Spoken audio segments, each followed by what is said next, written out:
What's happening, everybody out there? You tune into the Enveonline podcast. You're rocking with your host, son of a Jones, one half of Enveonline. And his very angry co-host, Azar Johnson. Why are you angry today? We still in Black History Month, man. I'm always upset. You know what I'm saying? Till we get to where we want to go, I'm going to be the mad editor. I'm always going to be. I feel you, man. I'm going to adjust a few things. We're going to have like one or two audibles today. Two audibles? That's not bad. It's like we on the 20-yard line, so it's going to be a 2-minute warning. You know what I'm saying? Fourth and one like Cam Newton. Like warning. warning. Well, let's start it off right. We still have a few more days of Black History, so I'm just going to bring up a few Black History facts. Okay. Just to end off Black History Month correctly. Mm-hmm. Shout out to my engineer. He's getting everything all crispy over there. Yeah. How we doing, Ty? All right. So I saw an interesting video that one of my family members shared with me on Instagram. Shout out to my family member, Jill. She sent this to me. And it was a dope video. The video was a group of all-women judges were recently heard an argument in the appellate division for the Supreme Court. First time ever. The whole bench was all black women. Wow. Yeah. So I'll bring up the article and just read for it so I can get their names correct. Mm-hmm. So it says, a group of black women judges recently heard an argument before the Appellate Division First Department of the Supreme Court in the state of New York.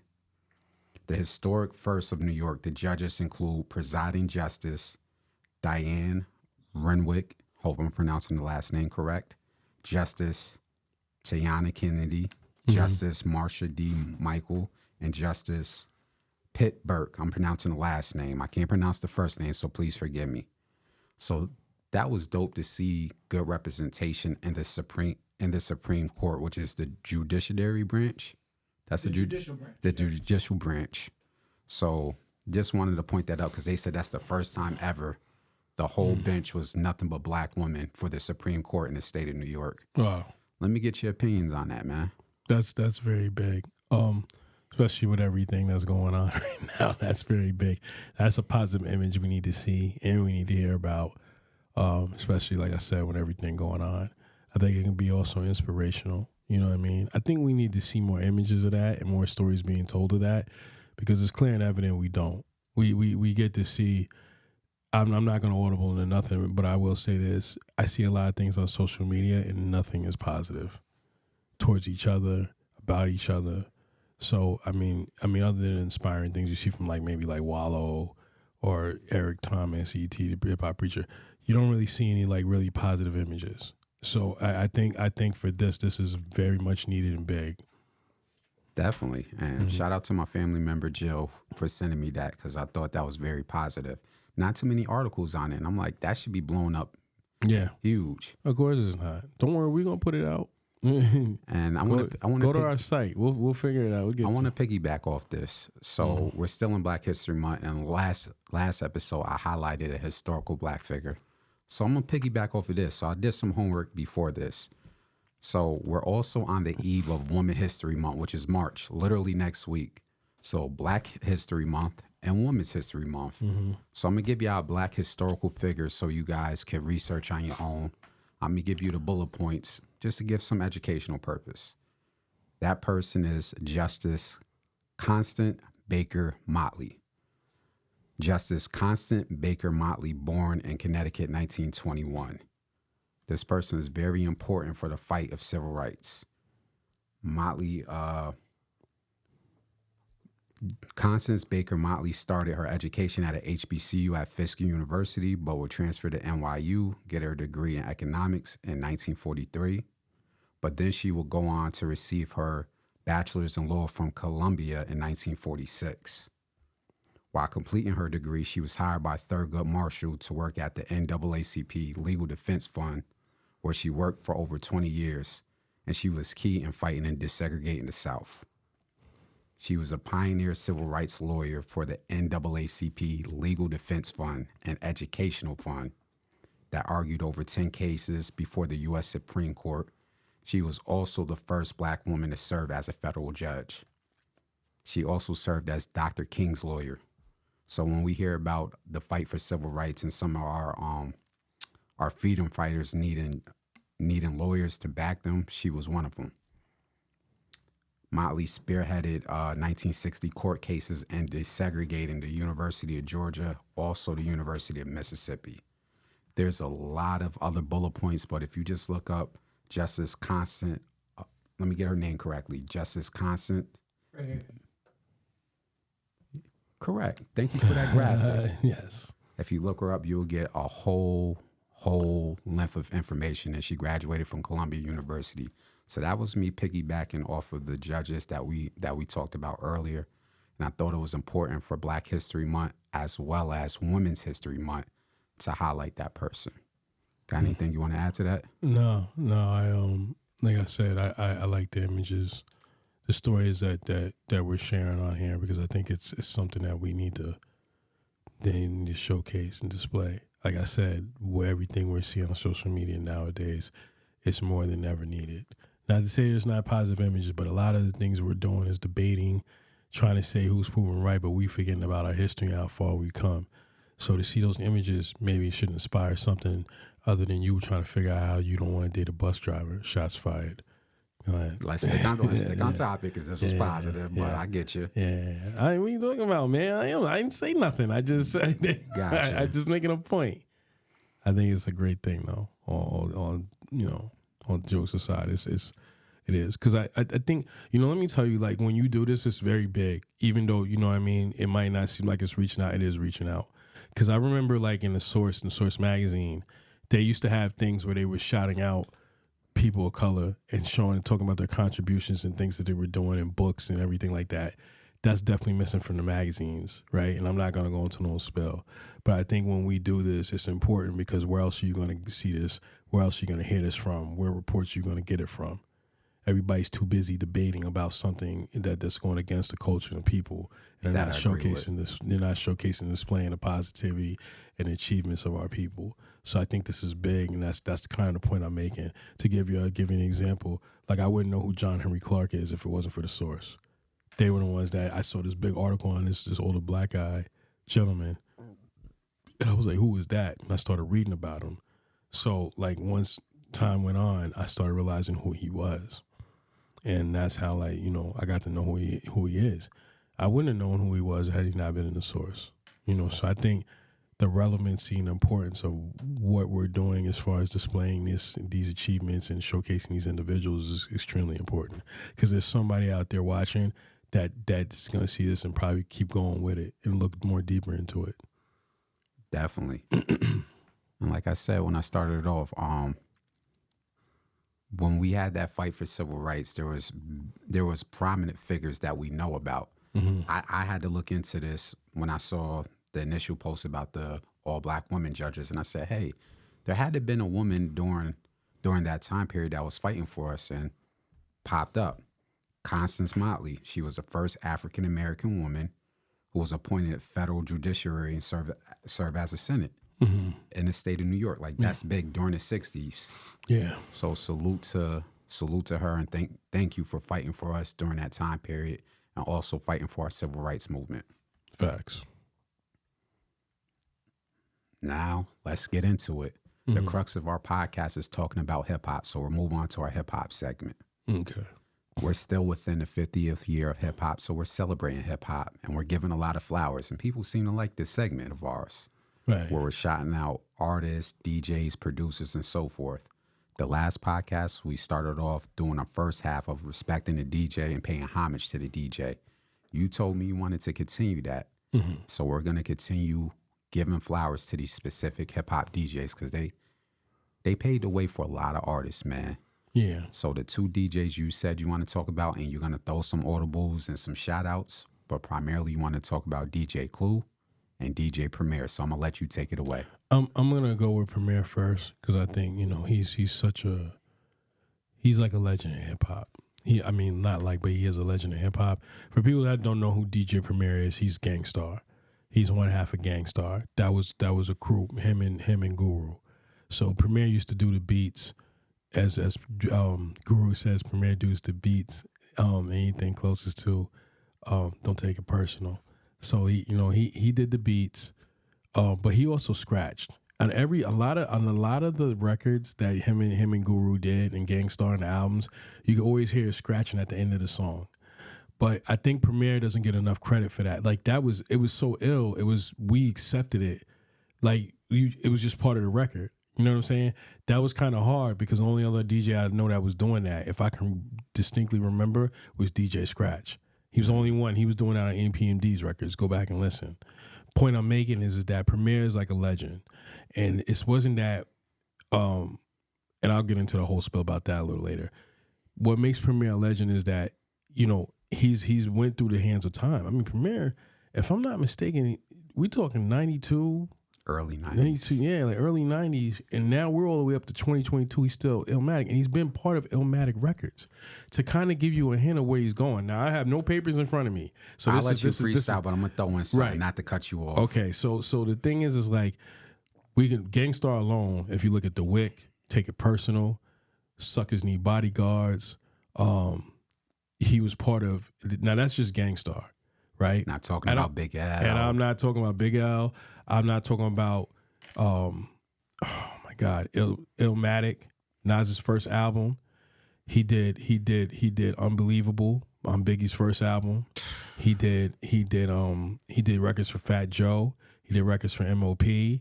He did more records for Nas. He did So Ghetto for Jay. I think he did another record for Jay. I'm not sure. Don't quote me on it. He's did records for Terror Squad.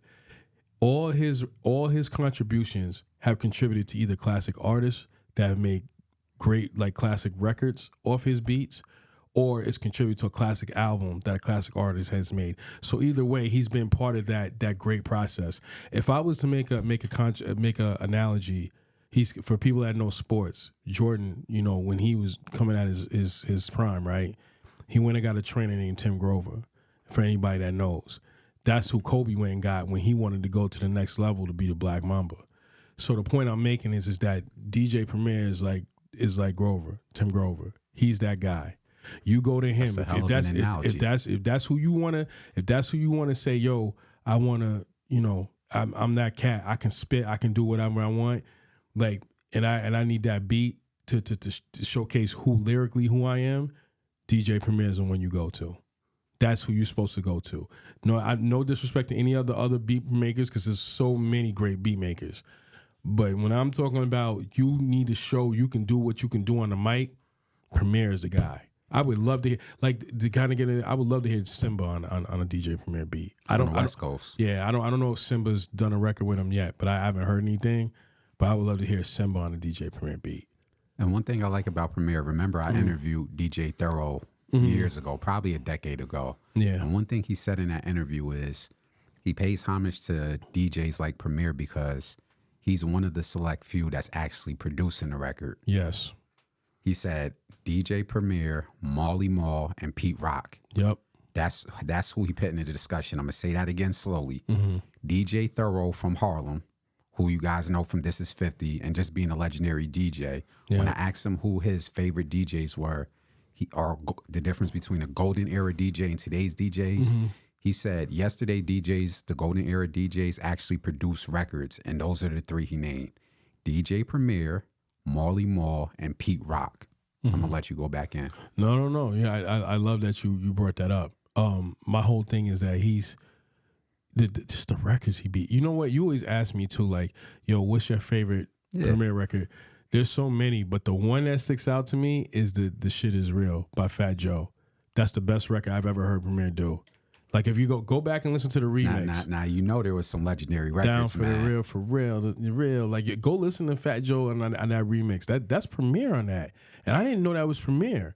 Like, I hear certain records by Premier, like So Ghetto. So you put that top, up as top, the top 5 next record? To The Wick, yeah. Next to The Wick, that's gotta be it. I mean, Premier is he's got so many hits. I mean, so can I put you on the spot? Go listen to Group Home's album. Yeah.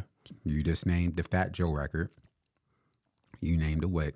If you had another record, so let's say your top 3 records. You gave me 2 of them. Wow, you put me really on the spot. If I had to freestyle off my head, the Group Home, Living Proof. Okay.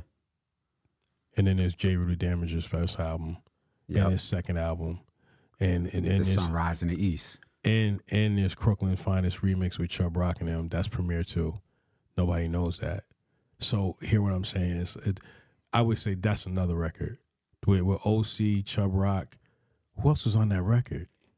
You know what I'm talking about? It was a Crooklyn Dodgers remix. Because Buckshot and them was on the original one. But Chubb Rock, OC, oh my God, J. Rule. That's who it was. That was one of the illest records that I heard. So let's line them back up. Yeah. Let's start from the top. You said the Fat Joe record, which was? Shit Is Real remix. Okay. Then you said the Wick. Yep. Then what you got after that? Take It Personal. Take It Personal. What else did I say? Unbelievable. It's just Illmatic, man. Jesus Christ. God forgive me. Oh Lord. And what I had the J Rule, what's the name of it? Heads Up, cause he dropping some. Heads Up, cause he dropping some. I can't believe I'm forgetting the title of that song. It was J Rule's first single. The original? Yeah, the first single off his first album. He lit it up. I can't believe because I felt like I knew there was nothing. See, here you go, man. You always knock me off. You said you was coming with it this time. Come Clean. That's okay. what it. Come Clean. Yes. Yeah. That was the record. Go listen to a lot of those because J. Rule and them, J. Rule Group Home, they were all part of the Gangstar Foundation. You know what was also crazy about them? Listen to the scratches. You can hear Premier scratching on it. No disrespect to the DJs now that be like, hey, my name is ja.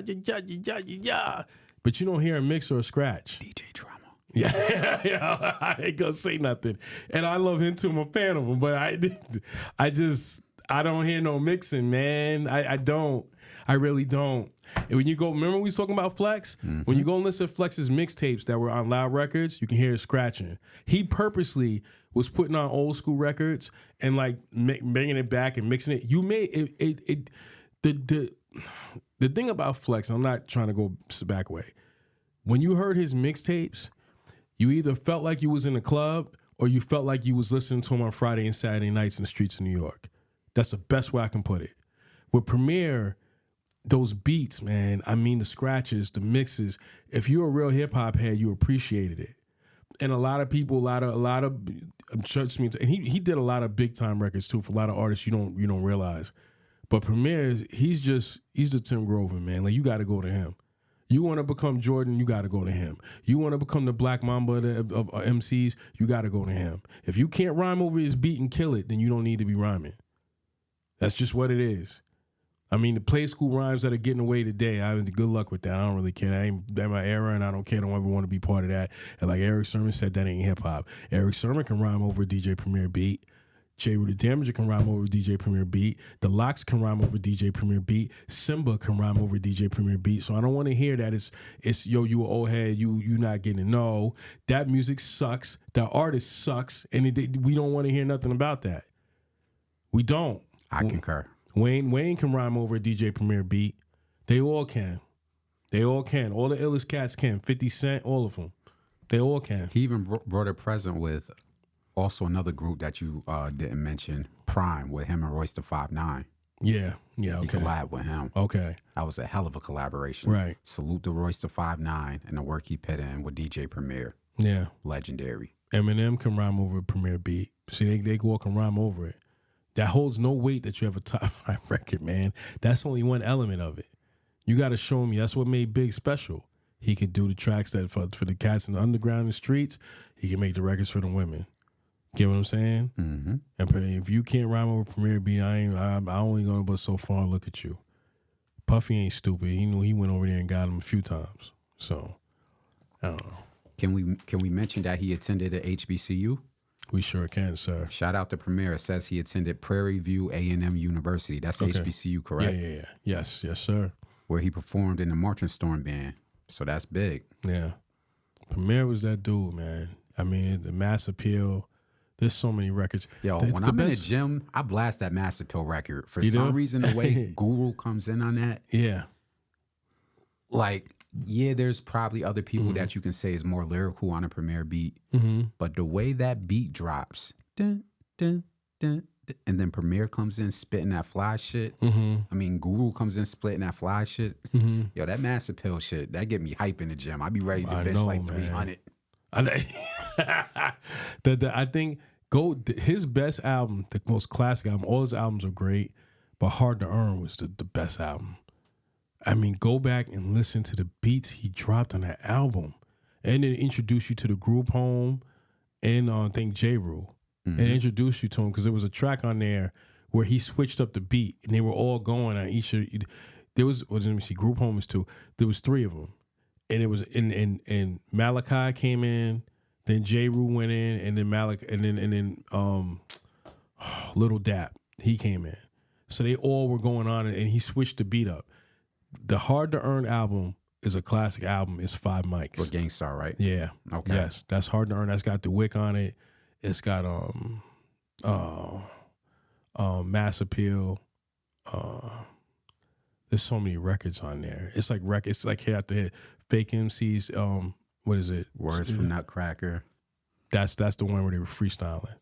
Fake MCs. Sucker MCs. Fake MCs with bodyguards. That record. Yep, Suckers Need Bodyguards. Suckers Need Bodyguards. With Guru and Malachi. Yeah. He just, I mean, Premier was just that dude, man. You got a record, I Chill with Nas, Master Ace, MC8, DJ Scratch. Yeah. It's classics. I mean, his list is long. That's why I'm a freestyle. We can't go into all his stuff. We'll be here all day.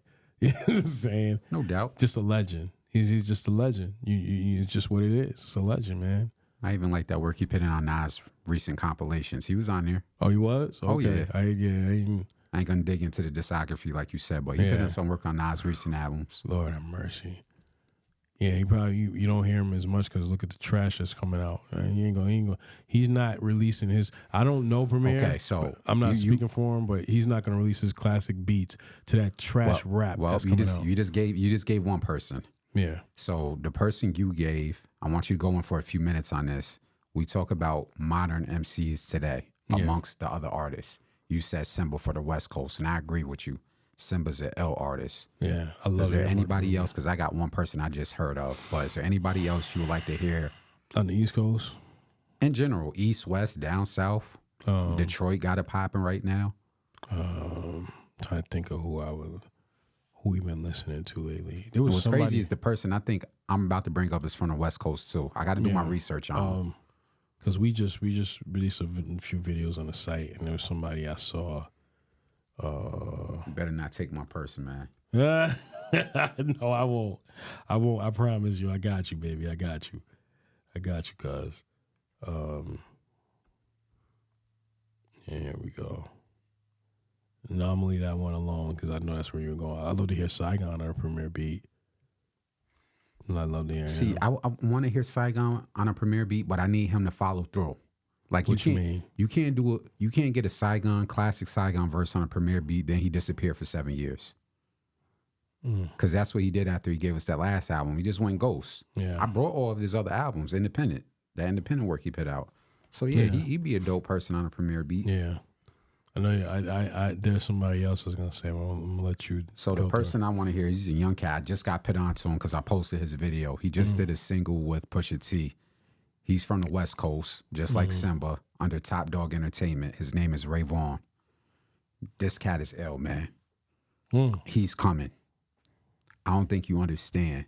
That single Ray Vaughn just released with Pusha T, I said, who's this young 20-year-old? Spitting that stuff. Wow. He talking. Yo. You get cats like Ray Vaughn on a Premier beat. It's over. He'll rip that just like Simba. Yeah. So you got Simba from the West Coast. I got Ray Vaughn from the West Coast. Yeah. I would love to hear Ray Vaughn on a Premier beat. Yeah. Salute to you, young brother. Keep doing it. Yes, sir. Yeah, I'm gonna check into him definitely. Most definitely, yeah. Wow. That's crazy. Got anything else you want to add on the Premier side? I just think that he's not as, because his beats aren't radio friendly, and the songs don't come out radio friendly, but the songs are just so great you can't ignore it. You get what I'm saying? Like, it's not really radio friendly. Unbelievable is not radio friendly, but it's a classic hip hop record. You know what I'm saying? I forgot the song he did with Nas's first album, but it's a classic hip hop record. So you can't really, go listen to Gangstar's music. It's a classic hip hop record.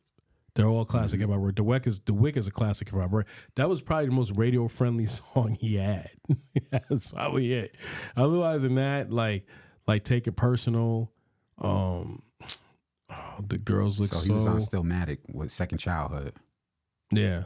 See, his records. It's kind of like with doo-wop. Remember we was talking about doo-wop? Yep. Like you kind of with doo-wop, he had all the ill freestyles, the ill music, but at the same time, and he knew how to rock a party. Doo-wop could rock a party, but it was still when you heard his mixtapes, they got you jamming in the streets. But it's like Premier, the same thing. Everybody's listening to him in the streets. Even the women were listening to him. They liked him. It wasn't radio-friendly songs. Okay, before we get off this Premier topic, we talked last time where you said DJ Scratch against such and such. Mm-hmm. So I got to put you on the spot. If we were still doing the verses, which they're not. Actually, they already did this. Didn't they already do this? What? DJ Premier versus somebody. Who did they pit him up against? I didn't know about that. Okay. So you can Google it. I don't know nothing about that. I could have swore they did a versus with DJ Premier. Mm-hmm. If not, I'm bugging. But if you had to choose DJ Premier versus somebody to watch, who would you pick? Scratch is the only one I can get him. Scratch is the only one I can go with him. I don't think nobody else can go with him. I think no, doo-wop could. If you talking about like mixing and scratching, doing all that, mixing, scratching, and production. I got it here. Yeah, he went against RZA. Oh, he did. Yeah. Because I had that playlist. So he went against RZA, and that was a good battle. And I know RZA's RZA's a producer. I look at him more because when he was introduced to the world, he wasn't DJ RZA. He was the RZA. Yeah. But who can Scratch can roll with him producing wise. Scratch, if you look at his discography, you wouldn't believe what he's produced. You've been bumping your head to his records for years. You just don't know it because he's not, and this is no disrespect, he's not like Pharrell, as Suge would say, all in front of the video, dancing, singing, all of it. Like Scratch ain't that type of dude. Scratch is in the background, but you know what I mean? Like but he's ill. Scratch could hang with him. What about Pete Rock? Yes. Because they do their thing in the summer where they do I went to one of their events. Yeah. Oh, yeah? Pete Rock can. Rock and roll with him. Heat makers. I think it's a little young for Arsonist. You think really? You don't think Arsonist can? You think he got a discography to compete with? No, I don't think he can. I don't think he has the list of. He doesn't have the catalog, but I think he's up there. It's too bad. Let me say this. That's for you. Can I throw an audible? Okay. We, from our experience. Okay. Let me just say this. It's too bad who he was affiliated with because it severed a lot of relationships from ill artists that he could have been producing for, but because of his relationship with certain individuals, he never got the connect to showcase his beat. Like to give you and I'm not being goofy because people gonna be like, yeah, whatever, Azar. Arsonist was the type of dude, he could produce a record for J-Lo and have a #1 hit worldwide record. That's how ill Arsonist is. But he never had the opportunity to do that. If you put him with a top R&B singer, he will make that record bang like Jermaine Tree. That's who Arsonist is. And at the same time, he can do the street. We all know. You can tell when the Arsonist beat is, the Heat Makers beat is. But Arsonist, he never got that shot. At least from what I know. From what I'm listening to and what I know, he's never gotten that shot. It's just the same thing with the same crew. And of course, he made classic records. I mean, even without their lyrics, when you hear you can hear the album and you're just like, oh my God, like these beats are insane. You get what I'm saying? So yeah, but to go back on track, I think Arsonist can roll with him. Not catalog wise, but I think if they were just DJ Arsonist could get with him. Okay. There ain't too many rock with Premier, man. I'm gonna leave that alone. Maybe Dr. Dre, because he's been in there. But I mean, I don't see too many, man. Nobody's rocking with Premier. Dre, Scratch, and Pete Rock. Yeah, I don't really see too many people. But I now if you because they Dre was a DJ and producer and everything, so his catalog is just as long, so he can roll with that. He can hang with Premier, but I don't. There ain't too many people. There's not too many people at all that can do. You know what I mean? So you want to move to the second DJ? Yeah, we can go to that. All right. So we're going to timestamp this video clip. Today is February 27th. And the reason why I'm timestamping it because we usually put the podcast out a day or two later. Yeah. But it's important to timestamp this clip when we recognize DJ Clue. Mm-hmm. Why? Because today's the anniversary of the Professional 2 mixtape. Yeah. So I want you to go in on DJ Clue, and we're going to talk about that Professional 2 mixtape, which is the anniversary of today. I think for Clue, it's funny. Can I tell you a story real quick? Go ahead. So, I love doo-wop. WAP was my man. I'd pump WAP in the car, and I know people probably can't hear me say that. I remember at one point, my brother came in, my little brother at the time. He came in. He's like, yo, you got it. I know you be listening to WAP and all these cats. He said, yo, you need to get up on this Clue, eh? I said, who? Clue who? I said, he's this guy named DJ Clue. This kid is hot. Now mind you, my brother's in high school. So everything that's rocking and trending in style, I can hear from him. I can see it on him. So long story short, he kept saying about DJ Clue. And I never forgot, like, Clue will always have these records. I kept hearing his mixtape. So when I was hearing his mixtape in the streets, he was always like, he always had the hottest records. The records that weren't even out yet. So your album might not be out, but somehow he got your record. I don't know how he got it, but he got it. So he kind of was like previewing your album. He's the one that had More Money, More Problems. Before it even, nobody knew. To this day, he said, I think Puff was pissed at him about that. To this day, I don't know what happened, how he got that. He wasn't supposed to have that record. And that was a gem that they were going to hold until the album, right before the album came out. Clue he let it out. I don't think they were too happy about that. I never forgot. That mixtape, I don't know what mixtape that was on, because Clue at this point, I'm not going to go through all his mixtapes. He's had so many classic mixtapes that, that was one of his top mixtapes. I never forgot that because everybody had that More Money, More Problems. So by the time the single came out, we was like, oh, we know this song already by now. Mm-hmm. That's nice that you want to push it, but we already know this song by now. But Clue, the thing about Clue, and I think a lot of DJs hated on him. Now, he had his issues with K Slay. That's very well documented. I'm saying doo-wop, I don't think was too fond of him either. I don't know about Clue's mixing. As far as scratching, I'm gonna be honest, I didn't really listen to his radio show because he had the Monday Night Mixtape. I wasn't listening for his scratches. I was listening for the freestyles, the beats, how many artists came up there. He let a lot of artists, he pushed a lot of artists. He helped a lot of record labels. He was the hottest DJ that all the labels went to. If you had an artist that you wanted to push and promote, take them up to Clue. Can I add in something? Not to break your train of thought. Mm-hmm. So that mixtape at that time, we're in an era where people were bootlegging mixtapes, selling them on Canal Street. Yeah. Speaking about how he helped the record label, was there too many other DJs where their cassette tape, their mixtape went gold? Because that Professional 2 mixtape was certified gold. Not we're saying gold in the street, but actually sold 500,000 units. No. He was, was another keynote, because I was gonna wait until we got to it. But he was the only DJ that went platinum with an album with no video. The Flex didn't do that. I don't know, son. I don't. So he went gold on one mixtape and went platinum on another one with no videos. None. When you go back to the Professional Part 1, there wasn't one video. None. And they all had hot records.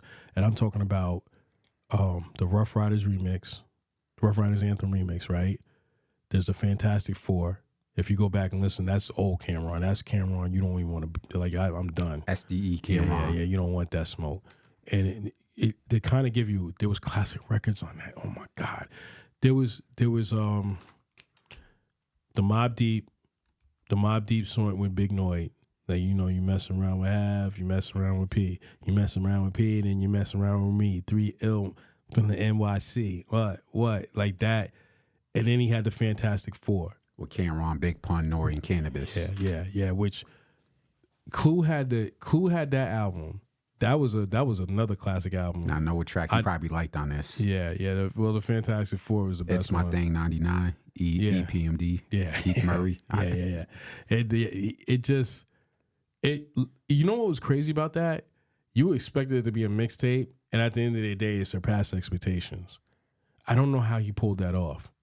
I know he was on Rockefeller, but I don't know how he pulled it off. And he was one of the very few DJs that got recruited by a record label.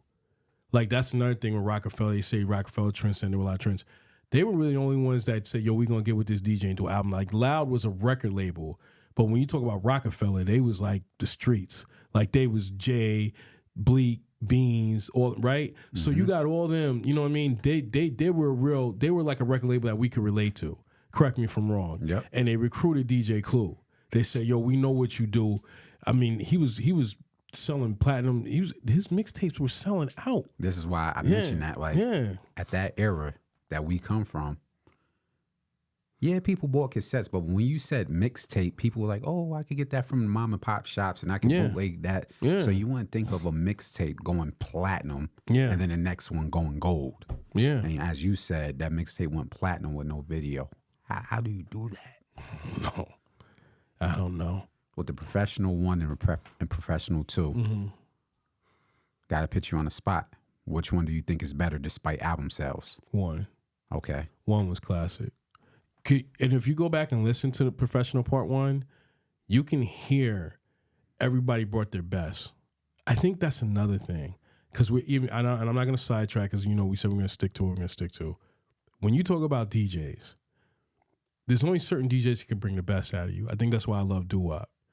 I think that's why I like K-Slay. You can't go in there goofy. You can't. You can't go in there. So if you went on Clue's joint, you better come right, man, and your career's over. It's not gonna pop. So I mean, I can't tell you how many times Clue was on the radio on Monday Night Mixtape, and I'm listening for who he's bringing up there. I'm listening for the freestyles as he's dropping and releasing on the radio. I'm listening to his mixtapes to see who he's dropping new, or who's got a new hit, or who new single, and where I need to look. When you were an artist and you knew that DJ was that guy, which is the DJ is basically the A&R, the producer, he's the promoter, he wears many hats. So if for Clue, when you hear Professional Part 1, everybody's on there giving their best. There wasn't one whack track. You could hear it when all the artists are on there. Cannabis was saying, he's like, my style's like AIDS because don't nobody want it. Or Nori's like, yo, he's like, I've been messing with Clue since his 60 Minute tapes. He said, yo, we from the hood and you from the hood. We got platinum plaques. You got double wood. You know what I'm saying? And then he's like, what did he say? He's like, yo, he was just going in. Nori was going in. Like he was taking line for line. You could kind of tell he was getting it in. You get what I'm saying? Mm-hmm. We ain't got that no more. We don't have that no more. I see the point you make. Because you know what I'm saying? Like certain DJs, I'm not going to say no names, and I'm not hating. I like what they do too. But when you talk about a DJ that when he released a mixtape, whether it was on an album, a label, or just in the streets, you was going to bring your best or you was out of here. That's the level of quality of what Clue brought. And I can't tell you how many people Clue has gotten record deals and let them walk right through past them and not sign them. It's kind of like what we've had conversations. There was a crew that they had an A&R, and he was letting certain acts walk through him because he was getting all this money. It's the same thing with Clue. He had a lot of people. Now, mind you, Fab wouldn't be, if it wasn't for him, Fab wouldn't be where he's at right now because he helped push Fab and did a lot for him. But Fab also stayed loyal to him too because I'm pretty sure Fab had multiple offers. Point I'm making is Fabulous wasn't the only one. There was multiple cats that went through him. And I'm not going to get into names because I don't want to start nothing, but there was multiple cats. 18, Joe Buttons, Ransom. They were all up there, man. They were all up there. Rest in peace, Stack Bundles. Yeah, 18. It wasn't just the 18. He had a lot of cats up there. He had Mace up there. Remember Mason said one of his lines in the freestyle. He said, "I don't fear no man, not even NYPD." Like, yo, that's old Mace. You know what I'm saying? Murder Mace. Yeah. But he just I can't put it into words. The best way I can just say is that Clue is that guy. And he had a lot of haters because of what he was doing and where he was at. And at the end of the day, I think that, I like I said, he he represented not all the elements of the DJ, but he represented the importance of the DJ. That's the best way I can put it. As we talked about, for me, the biggest thing is breaking records and breaking acts. Yeah. So he clearly did that. Oh, yeah, most definitely. We talked about the evolution of the artist. So I want to stick with that theme with the evolution of the DJ. We talked about how great DJ Clue is and what he did with his Professional One mixtape, sales-wise, and putting songs and acts out. From the evolution of the DJ, what present DJ do you think kind of got their style from Clue, if you can name any? Did anybody take any elements out of Clue and try to implement and evolve the DJ game? Khaled. I think Khaled has. I think he's about the closest you're going to get.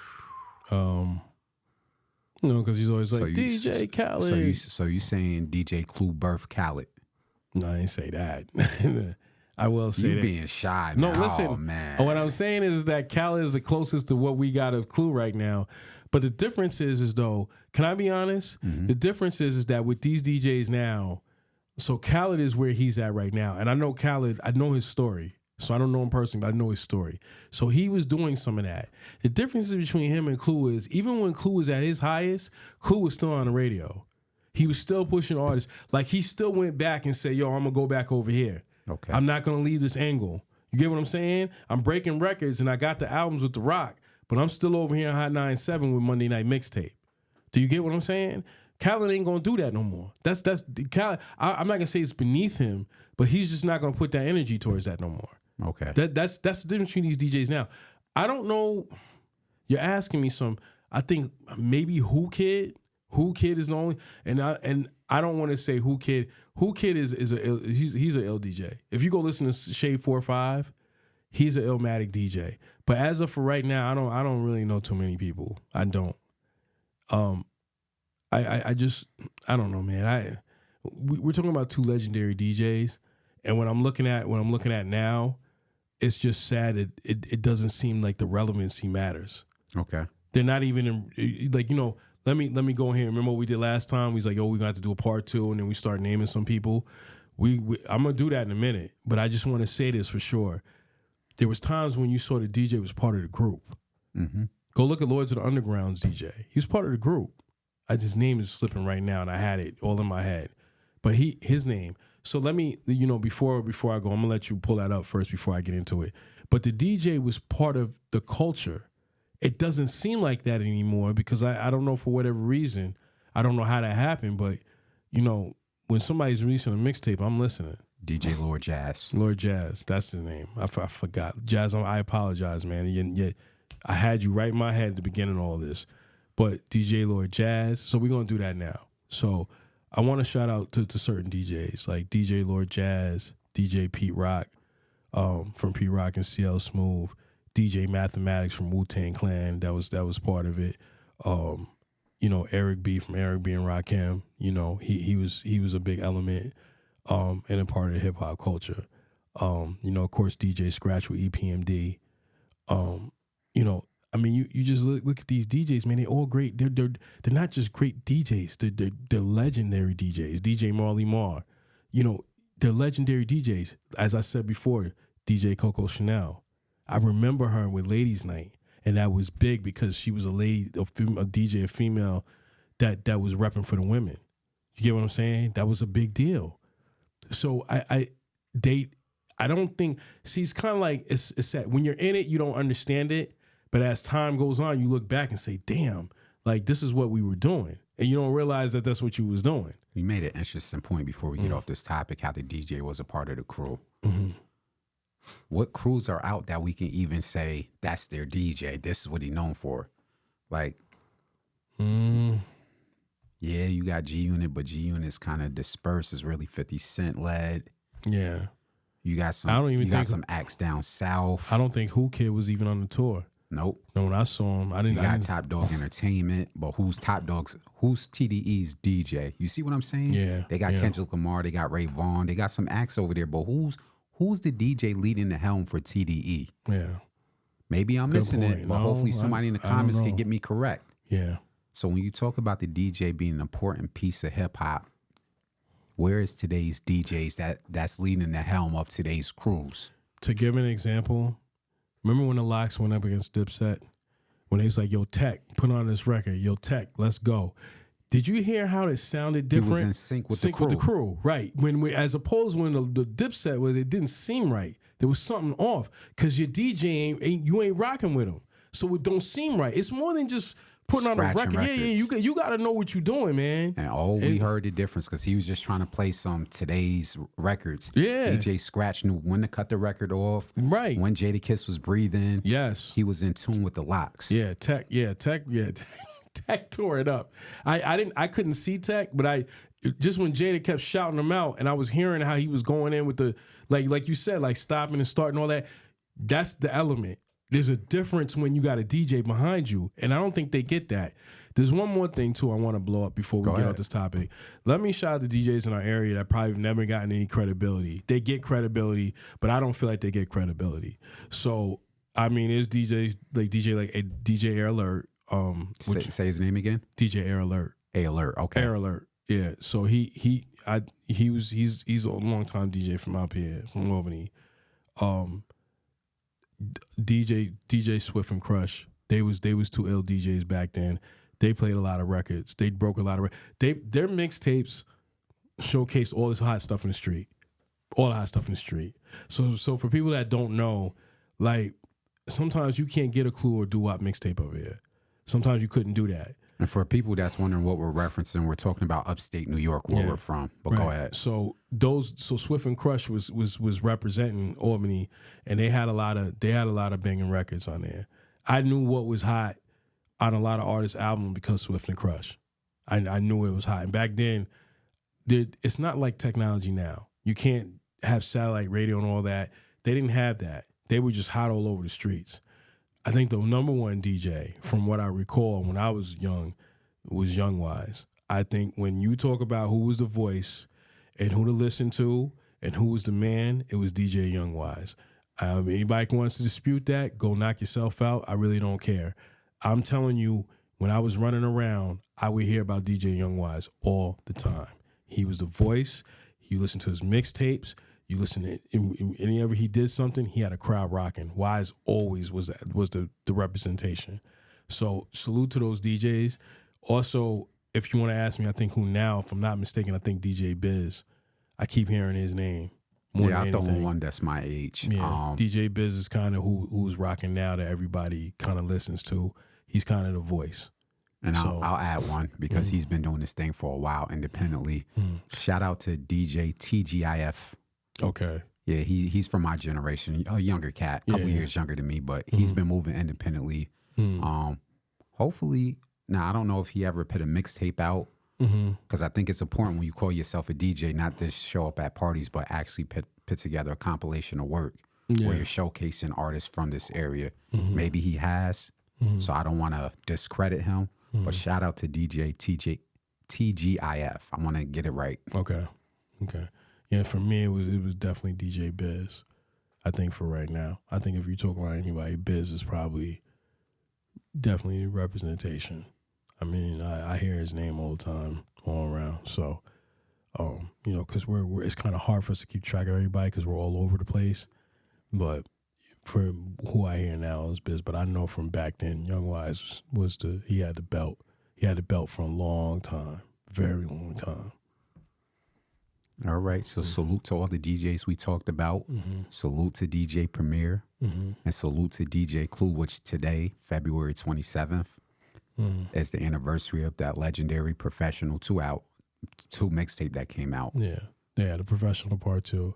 That the best song on the album. I know you, just in case you're wondering, because I know we got to keep moving. I remember he redid the. What's the whatchamacallit? What's the song with him and with Mary J. Blige and all that? It was on the Belly intro. Oh, the Soul to Soul song where him and Mary J. Blige and Jadakiss. That was ill. And then there was Jay-Z's record right after that. So.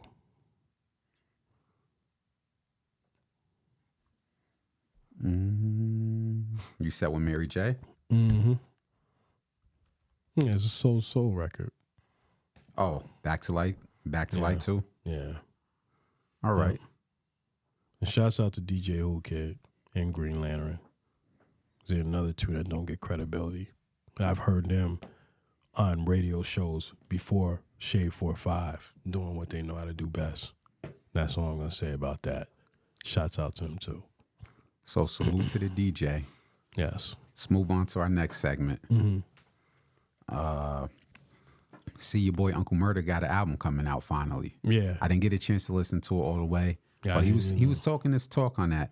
Yeah. For somebody like, we'll just talk about it briefly. For somebody like Uncle Murder, who's been in the game for a while and is now under the G Unit umbrella, along with his umbrella, GMG. GMG. What does this do for somebody like Uncle Murder, who's now an older artist? Because he's been promoting this Lenny Grant story for a while. Oh, my God. Like maybe longer than 10 years. I think what happened, I'm not making excuses for him. I know he was under Lighty. And I think when Lighty passed, that kind of messed things up a little bit. I mean, he was with Rock Nation, but yeah, I ain't gonna speak about that. And he had some buzz with that Mariah Carey record. Yeah. I love what I love about the Lenny Grant story, Uncle Murder. I think he's always had the potential to go to the next level. He just like how 50. I mean, I'm gonna be honest with you. When I first heard 50 Cent, I loved 50 Cent. From the first day I heard him, I just didn't think he was gonna go to where he was gonna go. Just because, he has those ill records, like. He's illmatic, but it's like, how can we get this to go to the next level? I feel like Uncle Murder can do the same. It's just at the end of the day, how can we get that to go? Because it's like, it's got to be consistency. And I know in this time and day, it's kind of hard to be consistent, but he has to be consistent. That's the only thing that's stopping Uncle Murder. I'm going to be honest with you. He's all his material, whether it's mixtapes or anything, and I hate that him and Mano never did a part 2 to their King Kong and Godzilla, because that, if you go back and listen to that mixtape, that was insane. Like both those two, but all his work, top notch. All his records, top notch. They're all dope. They're all Illmatic. They're all great. He's with 50, and he needs to stay with 50, and they need to push the brand, him, Yayo, and all that, because I think he drops jewels. That joint with Jadakiss is insane.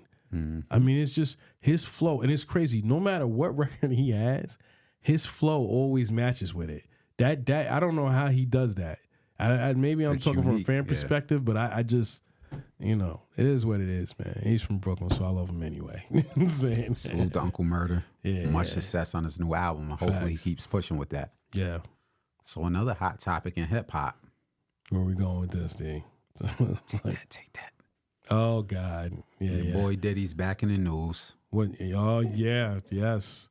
Please report it. So, there's been more reports that came up about sexual assault with former male employees, and this is on the backdrop of him settling with Cassie and all the stuff that he's been going through throughout the years. Right.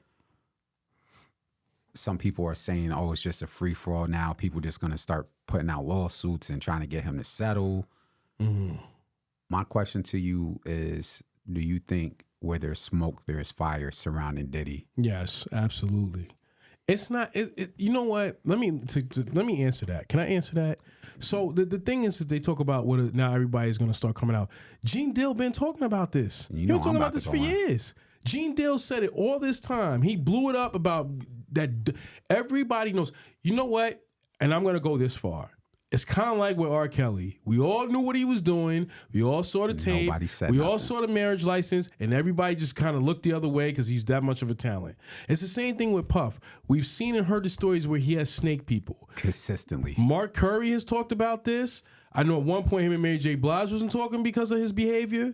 I know Locks. The Locks. What he did to the Locks. The publishing. Yep. Mace. Who else? Mace didn't want to be around him no more.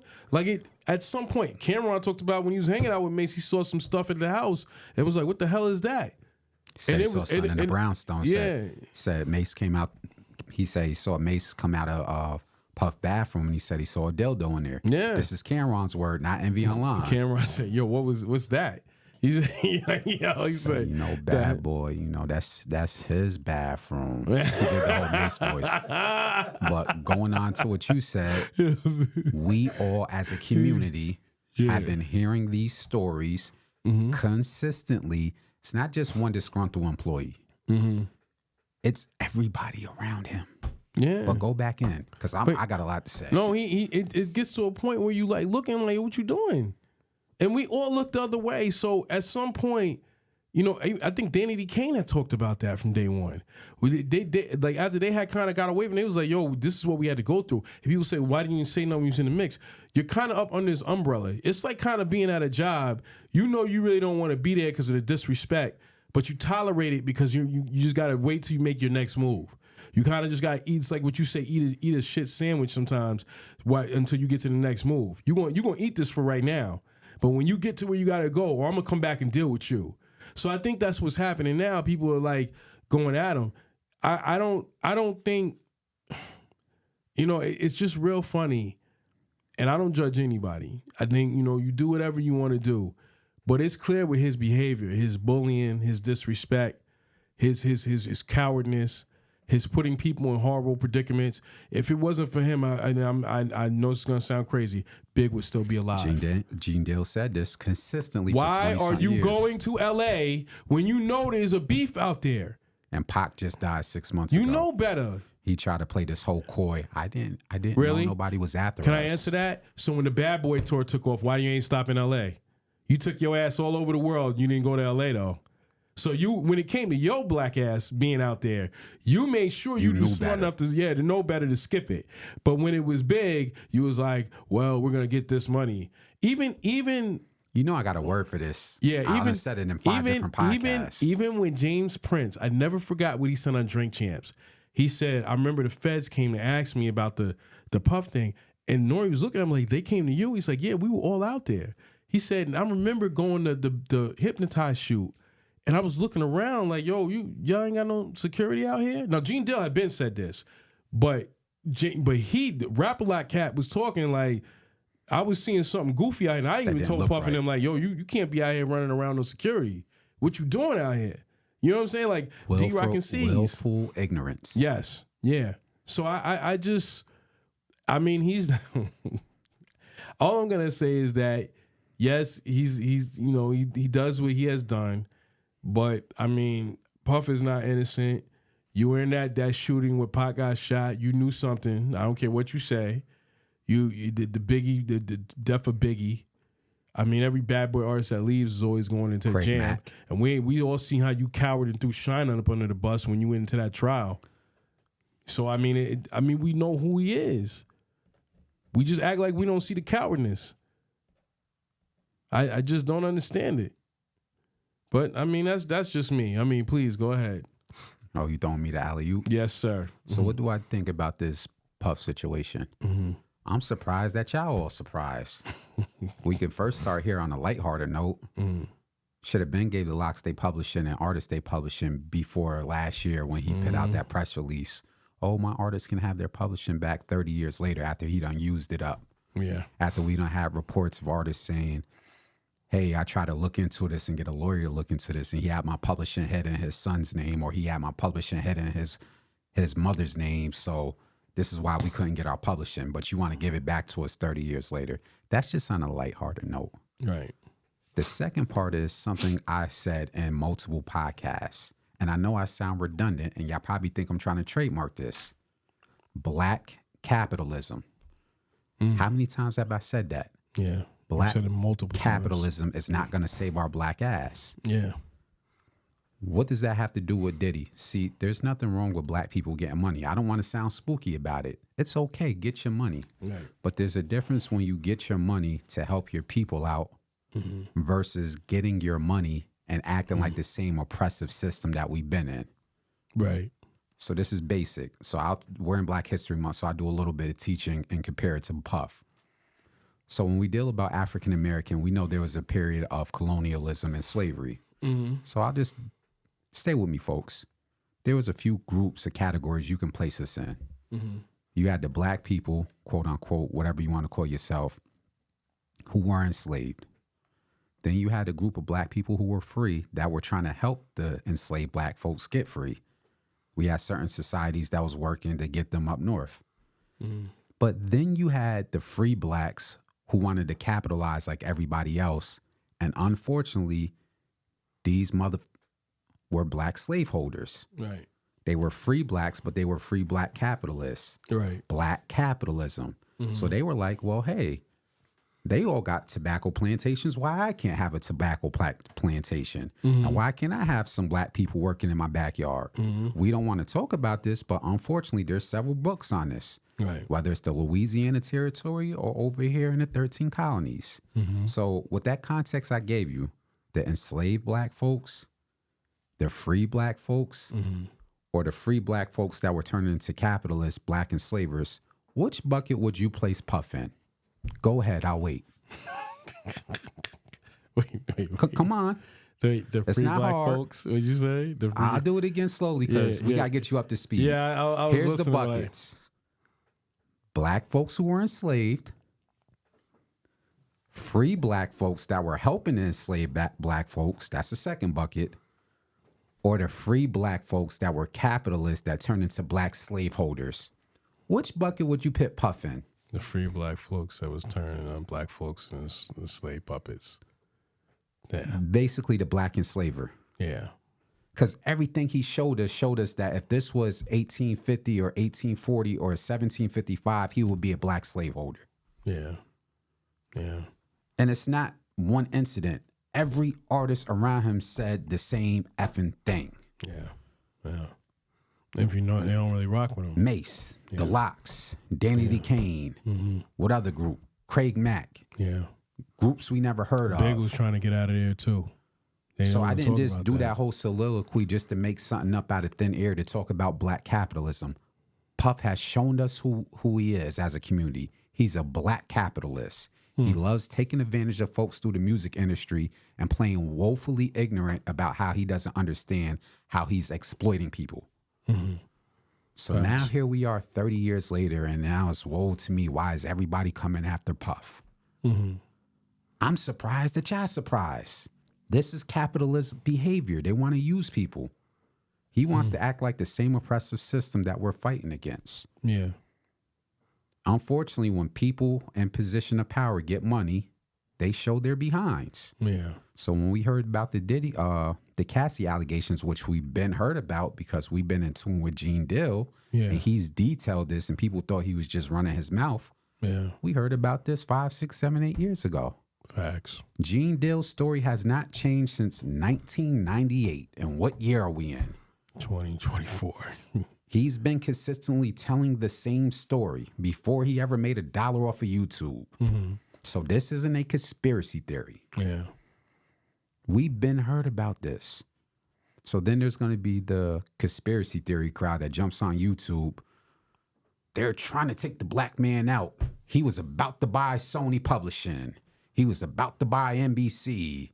They're just trying to outdo Puffy. You know what my answer to that is? What's No that? disrespect to you conscious folks, because I love some of y'all, but some of y'all sound goofy. Well, how come they didn't do that to Master P? Because isn't Master P worth 300-something million? Yeah. And selling products and had an 85-15 publishing deal where he owned the majority of rights to No Limit and he put Snoop on and he was selling all those. How come we don't got no allegations against Master P? It's true. I don't hear a lot of people from his label talking about him. No, like right? that. Yeah. No. What about present day G Unit with 50 Cent? Because he's worth hundreds of millions and he has TV shows and he's a big influencer in our culture. How come there's no allegations against 50 Cent like that? True. So that's for all the conspiracy theorists that's going to jump on YouTube and say the system is trying to take down the man. Yeah. Yeah. Come on, guys. There's other big influential people in the music history that are black, like Master P and others, that have a good rapport and kept their name clean for 30 years. Facts. I don't hear not a single story. And we're in a day and age where people make fake pages. I haven't even heard a half a lie on Master P. No. Not even a small one. No. I haven't even heard a half a lie on 50 Cent. Yeah. Outside the drama between him and his son, and he's open about that. Yeah. But we haven't heard these stories from people around 50 Cent saying, yo, so I was in a hotel with 50 and we saw this crazy stuff happening. We haven't heard no women come forward. And No. we're in a day and age where people can come forward anonymously. Yeah. We don't hear nothing from these other moguls. So I don't want to hear the conspiracy theorists talk around Puff. let his ass fall where it may, because it's time. It's been time since those people suffocated in that college hotel party back in the 90s that we don't seem to fucking remember. Yeah. People don't remember that party he threw where them college students got Killed. trampled on. Yeah. He's been fucking up since then. Yeah. So when somebody who's a black capitalist, who I put them in the same bucket as a black slaveholder, keeps showing their face, keeps showing you who they are, why are you acting surprised? Yeah. Essay allegations and all. Whatever happens, I guess he might have to liquidate his businesses like Russell Simmons and go to Bali to where he can't be extradited. Because that's what Russell Simmons did. He's over in Bali practicing hot yoga. God, maybe him and Puff can be friends over in Bali. Yeah. Shout out to all you black capitalists. That shit ain't gonna save our ass, but get your money. Yeah, no, I know. Yo, no, you didn't. Oh my God! You got anything else you want to add to that? I don't think I can. I'm saying, I think you bodied that this alone. Oh God! So that concludes our hip hop topics. We got some small political talk before we jump into sports. Yeah. So I'll give you the context. It was an American person that jumped on a podcast. His name is Erick Prince. Okay. He did a podcast where they were talking about immigration of black people who immigrate globally.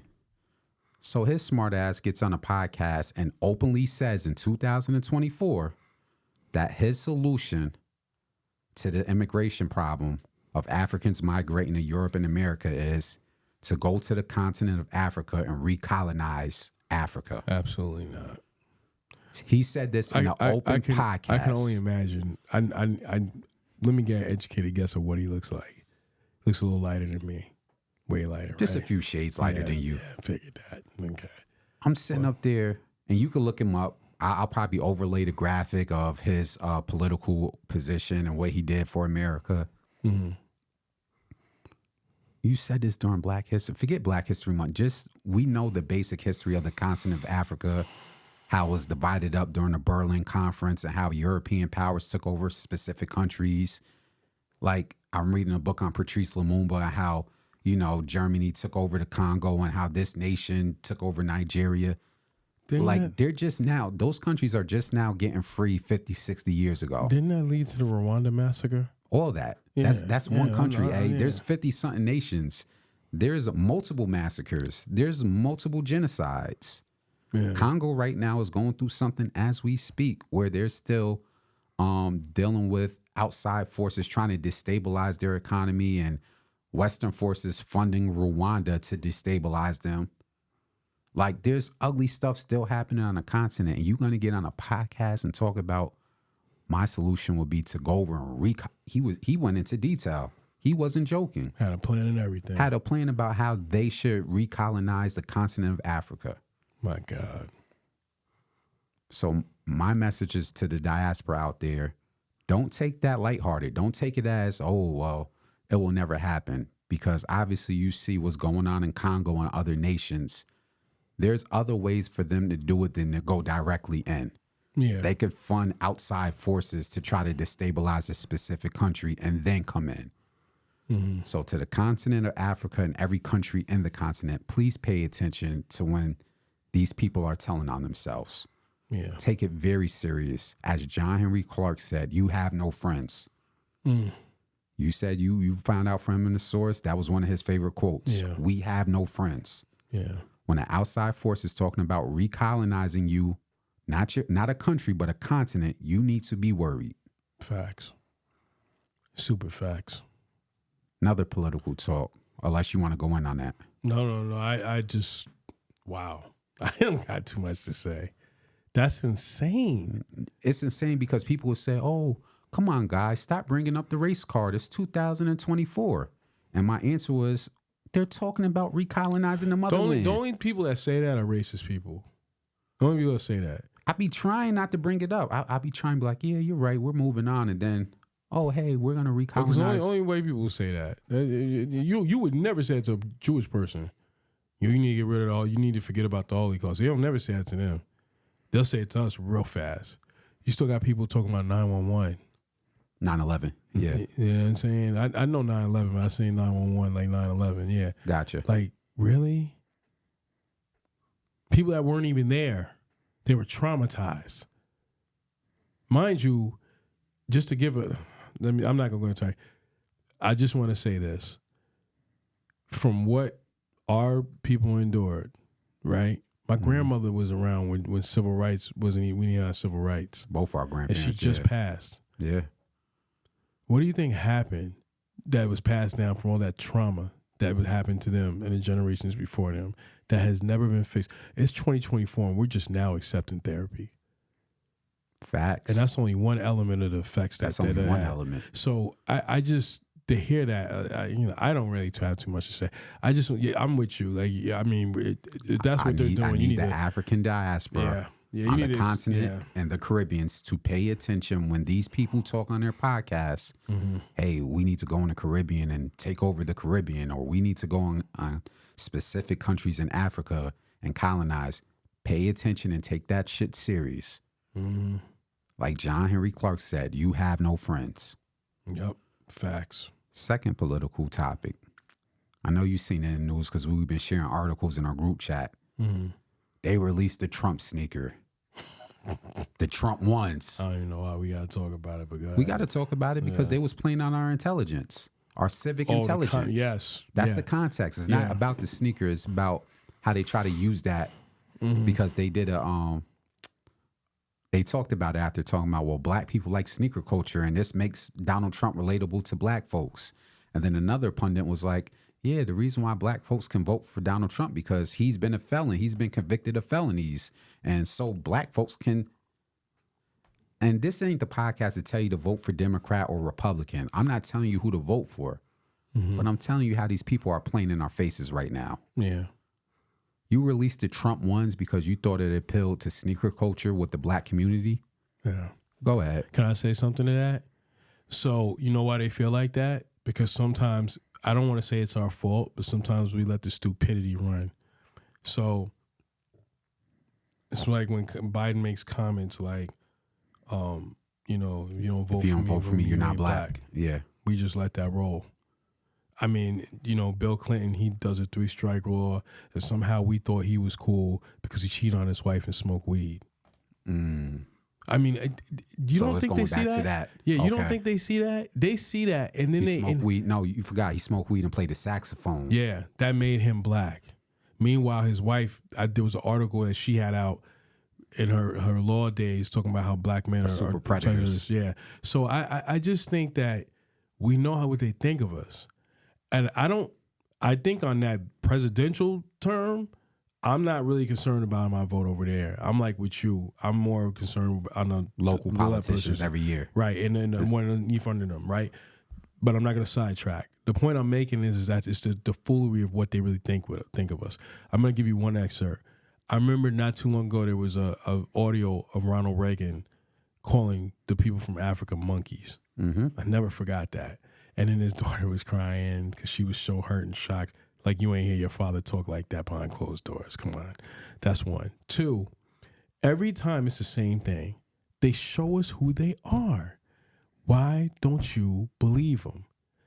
I'm not saying that because I understand why some black people are like, yeah, you know, Trump is right. Trump is, you know, I am more of a Trump supporter because look at what Biden's doing.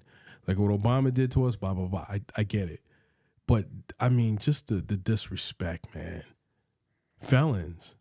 That's what they said. One person was on TV saying he got convicted of felonies, so the black community can relate to him. I was like, huh? No, we can't. No, you know why we can relate to him about that? Because you try to lock up, you put an ad out to destroy 4 young black men's lives. Exonerated 5. You try to destroy their lives. We can relate to you. We know exactly how you know how to do that.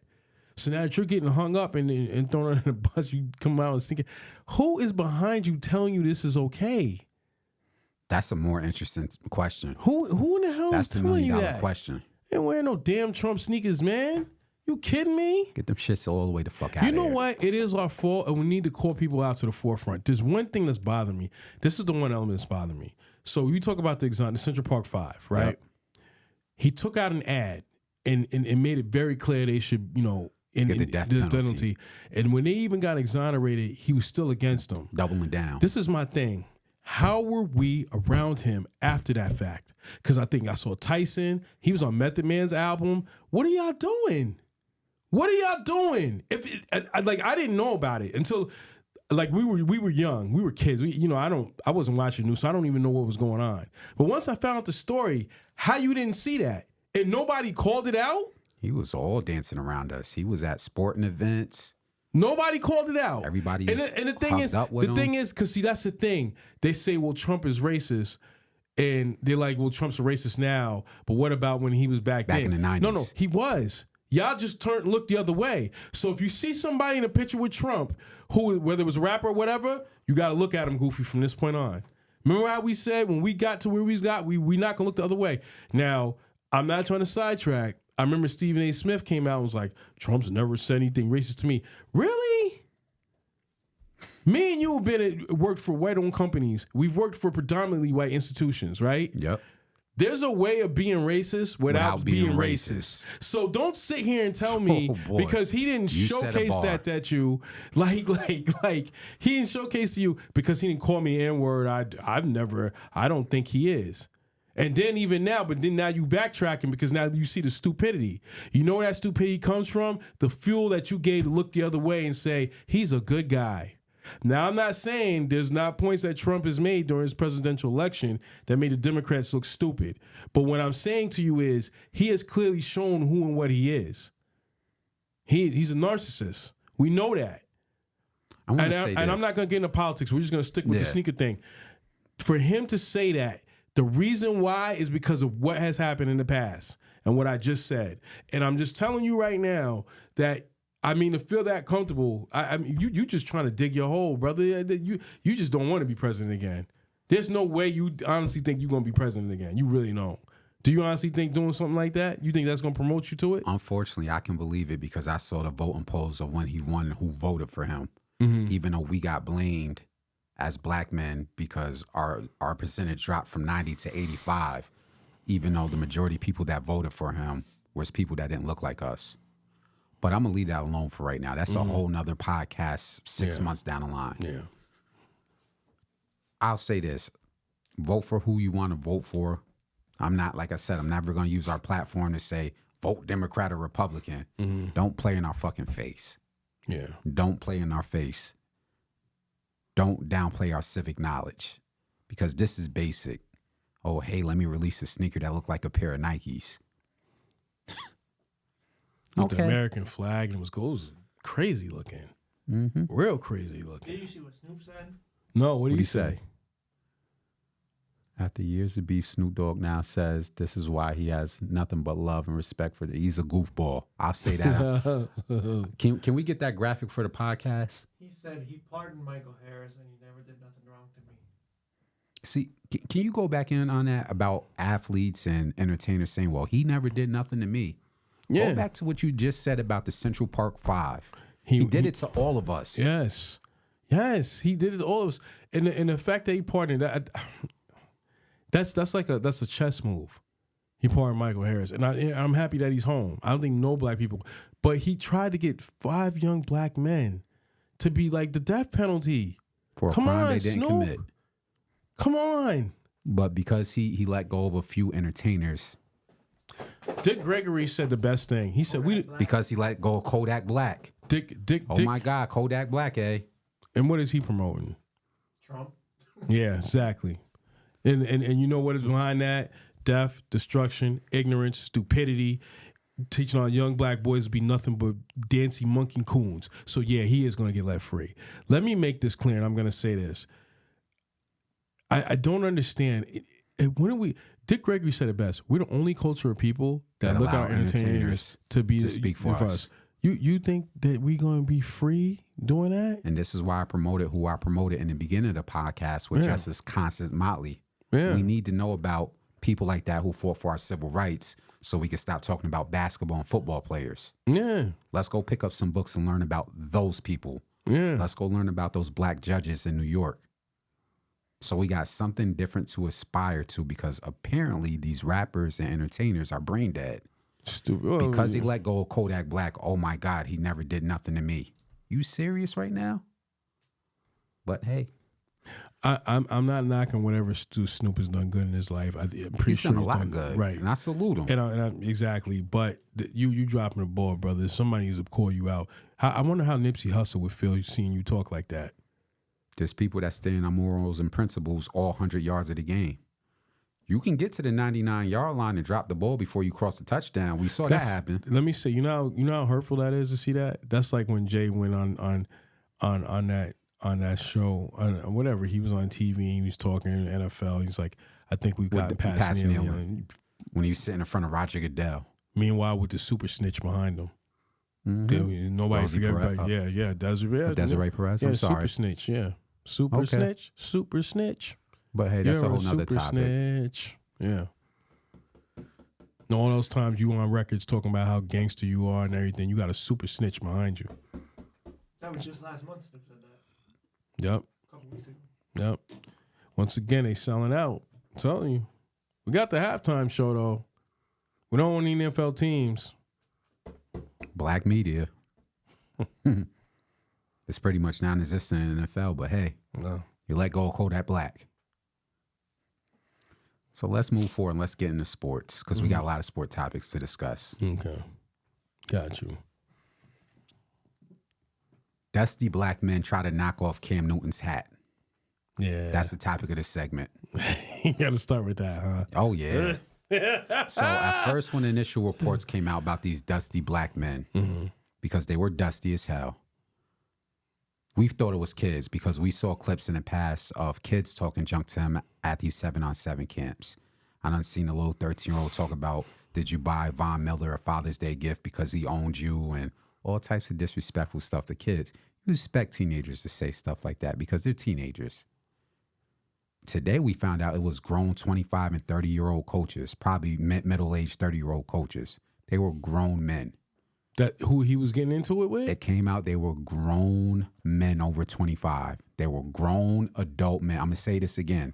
Acting like that in front of a football camp. Because they went on a podcast today to try to clear their name and said it was because Cam Newton was talking junk. Does that even sound correct to you? No, what was he talking junk? Hey, like, come on, what man. Was the story? You don't want to hear the story? No, I don't want to hear it because I'm just giving the context of how does that sound. Football is about trash talking. And then we saw a video clip of you yesterday trash talking Cam. So now your excuse is the reason why, because he was talking trash and we couldn't take it, so we rolled up on him. Really? I want you to go in before I give my thoughts on it. What's your thoughts on these men displaying this behavior in front of teenagers that's supposed to be looking up the coaches? They were black too, weren't they? Come on, Ed. Come on. I don't know why you're doing this. Remember, you're trying to get people the benefit of that. Remember we went to the store one day and we saw them parked a certain way. I said, please, God, Jesus, don't let them be black. Don't let them be black. And then we walked in the store and they were black. I was irritated, because I knew. And it falls into that stereotype of what other people think of us. Like, you know what it is. So with this, I'm just thinking because when I first saw it, I was like, please, God, don't let them be black. I thought it was some teenage kids at first. I thought it was some 16-year-olds trying themselves. No, it was grown men. These men were clearly over 25. Was it Cam Newton's camp? Whether it was Cam Newton's camp or not, he was invited to be there. He took time out of his schedule as a multimillionaire to go to a camp. The same way Peyton Manning, the same way Drew Brees, and all these other folks who don't look like us have camps, and we don't hear a peep. But we'll talk about that later. I don't know if it was his camp, but he was invited to come there. And they wild out like that. Wild out, tried to jump on him, and got manhandled. Son, did you see? It didn't even. He was swinging him around, and I don't even think he hit him. That's the scary part. This is what I'm saying. I'm sorry. Please go in. I don't know what to say right now. Yeah, you look like you had it stuck for words. So first and foremost, trying to play tough and got it. So my thoughts on this Cam Newton situation. Forgive me for laughing, yo. My first thought that came to my head is, shout out to his hat, because his hat didn't leave his head 1 inch to the left. Cam Newton hat is a Black History moment.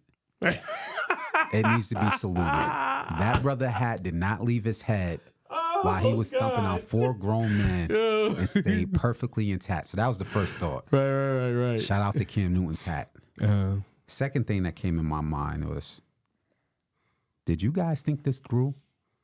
Absolutely not. Cam Newton, for all purposes, is a legit 6'6", weighs 250 pounds, and is always trained. He didn't get buff later in life. He's always trained to be a football player. Yeah. Meaning his whole entire life from Pee-wee up into his 30s. Even now he's not in the NFL, he still shows himself training. Which he should be. Which he should be That's in the NFL. That's another conversation. I will talk about that when you're done. So when you guys who look under 5'11", maybe 190, 200 pounds, was rolling on this man who trucked defensive linemen in the NFL. We see him truck 300-pound linemen. We see him truck linebackers and middle safeties. What was going through your head? What did you really think you were going to do something? The Rocky anthem.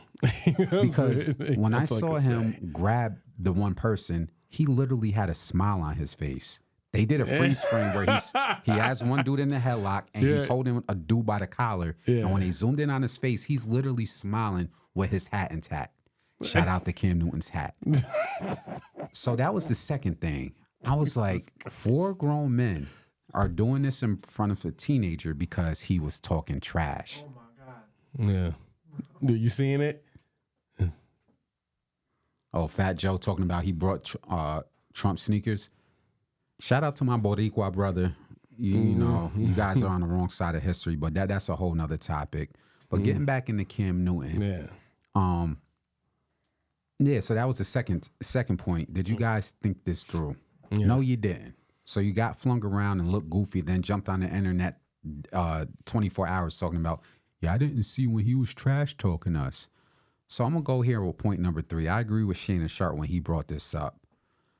How come when these athletes that don't look like us, the Eli Mannings, the Drew Breeses, the others, and they hold their football camps, how come we never hear one report about a kid talking trash to them? We don't never see a video clip. Nope. We don't never see the mother or the parent talking about, well, my kid got an opinion. He could talk the way he wanted to talk. Right. We don't never see nobody throwing nothing. We don't never see nobody disrupting the camp. We don't never see one punch thrown. Can somebody in the comments find me the footage of somebody acting up at a Drew Brees camp? Can you please? You can't. Right. So why do we do that to our football players? That's the word I'm looking for. Why do you think you have an opinion? Let me say this for all the Cam Newton haters out there. Because y'all talking point is he didn't win a Super Bowl. Just getting to the NFL makes him a part of the 1% of all athletes. As a quarterback. As a black quarterback. Even in the NBA, if you make the NBA, you're part of the top 1% because they did the math of how many high school players make it to Division I and how many Division I make it to the NBA and the NFL. Without a ring, you are a 1% athlete, period. And then if you last over 3 or 4, you're within slice of a 1%. Yeah. A 1% athlete. Do you think that Charles Barkley isn't great because he didn't win a ring? How about Patrick Ewing? Patrick Ewing didn't win a ring. Is he still great? Yeah. How many football players you know that don't got rings are still great? Facts. Lots of them. Hundreds, thousands. Of them. So we got to stop this notion with Cam Newton that we can trash talk him because he didn't win a Super Bowl. He still played a hell of a lot longer than me, you, and half of the audience. Because I never stepped foot on a Division I campus, let alone a NFL team. He played in the NFL for how many years? How many throwing yards he has? How many touchdown completions? How many linebackers he done trucked? How many trend-setting things he done did for black quarterbacks? And your only rebuttal is, well, I got a phone and an Instagram, so I'm going to get some views by telling him he didn't win a Super Bowl, when his bank account suggests that we're not even in the same conversation. He's still worth about $10 million. And I just figured out how to pay my mortgage last month, so I can't even open my mouth to talk about Cam Newton. But you guys got an opinion because y'all want some Instagram views. But go ahead with what you was about to say. I just want to say, as far as quarterback, Ron Rivera was his coach, which, no disrespect to Ron Rivera, but he's clearly, he don't know what he's doing, right? Ron Rivera doesn't really know what he's doing. You know how I know you don't know what he's doing? What's he done since Cam Newton had left Carolina? When he moved up from Carolina? Nothing. He hasn't even sniffed the playoffs, right? Hasn't even sniffed it. So that just tells you how great of a player Cam Newton was, and that you had the wrong coach. Had you got a coach to compliment him, Cam Newton always made a good point. He said, I never had an offseason with a team. He never had valuable weapons neither. They just brought me in. Like the Patriots just brought me in and said, yo, we'll see how this goes. Knowing that they were just waiting for Matt Jones to get ready. And their karma came back from that. So, then they brought him back to Carolina, which was a mess we've seen, right? I mean, what more do you want? Me personally, Atlanta, that's who you should have went and got. If you were going to ride with Desmond Ritter, you should have went and got Cam Newton. But not the sidetrack. That's who I would have liked to see. Let him come in for a camp. Let's see what he can do. Make whoever before this Ritter thing, made him and Ritter compete. So we're gonna see who's gonna be the best guy out here. But everybody thought there are better options. Like Cam said, he said there's 32 teams. He said I don't see but only a few teams in the playoffs. Mm-hmm. So that means 16 other teams. I don't like the Jets. Horrible. We all seen what happened in New England. I mean, the whole AFC North is stacked, but then shout out to the Pittsburgh Steelers. We got goddamn, their quarterback was we see Indy's hurting. We see Tennessee's had to restart. You get where I'm going with this? So the point I'm making is that, in the NFC, there's lots of teams that are going to be restarting. So I just think that Cam is better than a lot of players. And I don't know. I think Cam is saying about Brock Purdy, not to go back on that. You got Deebo Samuel, Christian McCaffrey, Greg Kittle, Brandon Ayuk, and you have a top 5 defense. Really? I wonder if I took you and put you over there with the Jets to see how great you would be. Let's just see how great you would be. You get what I'm saying? Mm-hmm. So I think that's what the point he's making. Whereas if you take the difference between Brock Purdy and, say, maybe Lamar Jackson, there's a difference. If you put Lamar Jackson on the Jets, they're going to the playoffs. Mm-hmm. Hands down. If you put Brock Purdy over there, I'm not sure if that's going to happen. Do you get what I'm saying? Yeah. So I think, but going back to what you're saying, I think this is such a sad look. I think it's bad, and you would never try Peyton Manning. This goes back into, and I'm not sidetracking, so stay with me on this. Roger Goodell, who I have a lot of things not good to say about him, and I don't care if he's the commissioner. He always comes down harder to players of color because they get into situations. They're not doing that to the white people that play in the league. They're not going after Joey Bosa. They're going after Von Miller because he's an easy target. Look at him. Look at him. We're going to go after him. He's more attainable. They're not going to go after Peyton Manning because they know the cops will be on you. There's not Peyton Manning. He finished with Denver, but he basically Indy was his home, right? There's not a place in Indianapolis he couldn't go, and there wouldn't be one person that would touch him. Not one. Do you know what happened to you? So the point I'm making is that I kind of feel like with Cam, that's sad. It just proves our point. And, don't get back. I'm about to go in on that one. Don't get back. And that's a sad look for that. Those coaches that got into it with him. Mm-hmm. Everything we going through as far as with black coaches, really? That's the example you want to set?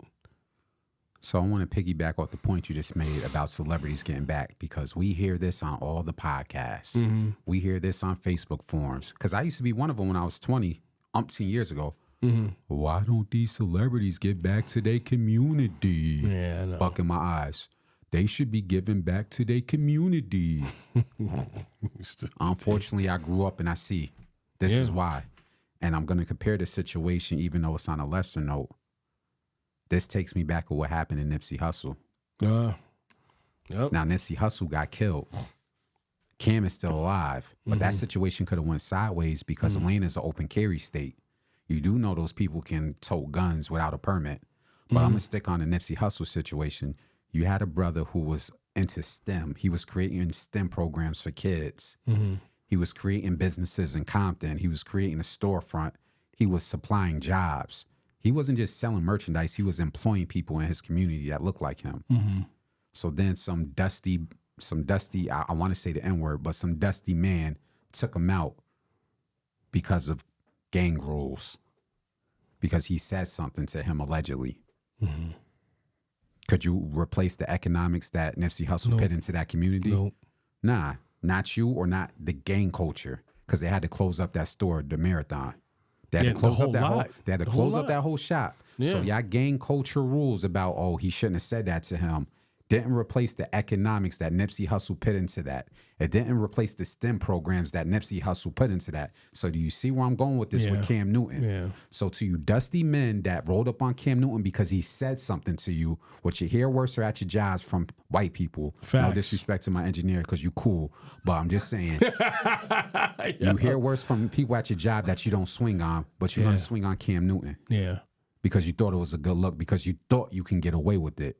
Meanwhile, you got manhandled, but going back to celebrities not giving back, how are you going to replace that impact when celebrities like Cam Newton or others saying, I ain't going over there? Mm-hmm. It will be rightfully so. Mind you, he's out there without security. That's another point that I want people to understand. He's trying to be touchable because me and you come from an era that if we so happen to see a celebrity, there's about 50 bodyguards around him and you can't even ask for a picture. No. But they look at you sideways. What you mean you want a picture? Cam's trying to be impressionable. I don't need 10 bodyguards, even though he should have them. Right. So now when Marshawn Lynch or Lamar Jackson or Patrick Mahomes is out, they're going to think twice about giving back to their community. They're going to think twice about doing that football camp. They're going to have so many barriers in the way because of this Cam Newton situation. That's what y'all grown dusty men didn't think about when y'all jumped on Cam Newton. How y'all going to make it harder for the next quarterback or just in general, the next NFL player that's going to want to give back to those kids, that's going to think twice and place so many barriers in the way that it's going to be impossible for those kids to have a good experience. Going back to the Nipsey Hussle situation, y'all ruined that. There's never going to be another rapper that's going to say, hey, French Montana talked about it recently in an interview when he was talking to Gillian Wallow about his new album. He said the scariest thing was me knowing that I had to pull back because I wanted to do something in the community and I stopped myself because of what happened in Nipsey Hussle. He said that recently, like less than a week ago. Right. So if he referenced Nipsey Hussle and then you see what happened in Cam Newton, what you think those other NFL players and basketball players are thinking? You think they so worried about an AAU camp right now? Nope. So when your kids in the inner cities of Texas, Florida, Georgia, Maryland, New York is saying where the camp's at, and these athletes are like, I want y'all to think about that. You know what? And you know they need to lock those type of people up. Let them get locked up. They're destroying the neighborhood. That dude that killed Nipsey Hussle, what was he doing in the neighborhood before that? And mind you, when he did it, he tried to claim mental illness. Oh, y'all know I got a mental... Nah, no, you knew what you was doing. No. You only trying to claim mental illness to get your charges knocked down. Yeah. He's right where he belongs. He can stay there. You know what I mean? Like, it's just... But I just thought about the stupidity of these guys. Like where it could have went. Yeah, no, I get it. It's in Atlanta. I do, yeah. What if Cam did have an armed security guard? But obviously he's smart enough. There's kids around. I don't want it to go there. So he manhandled the job himself. But again, when you people get on TikTok and you people get on Facebook and YouTube and why these black celebrities get their money and they leave the hood?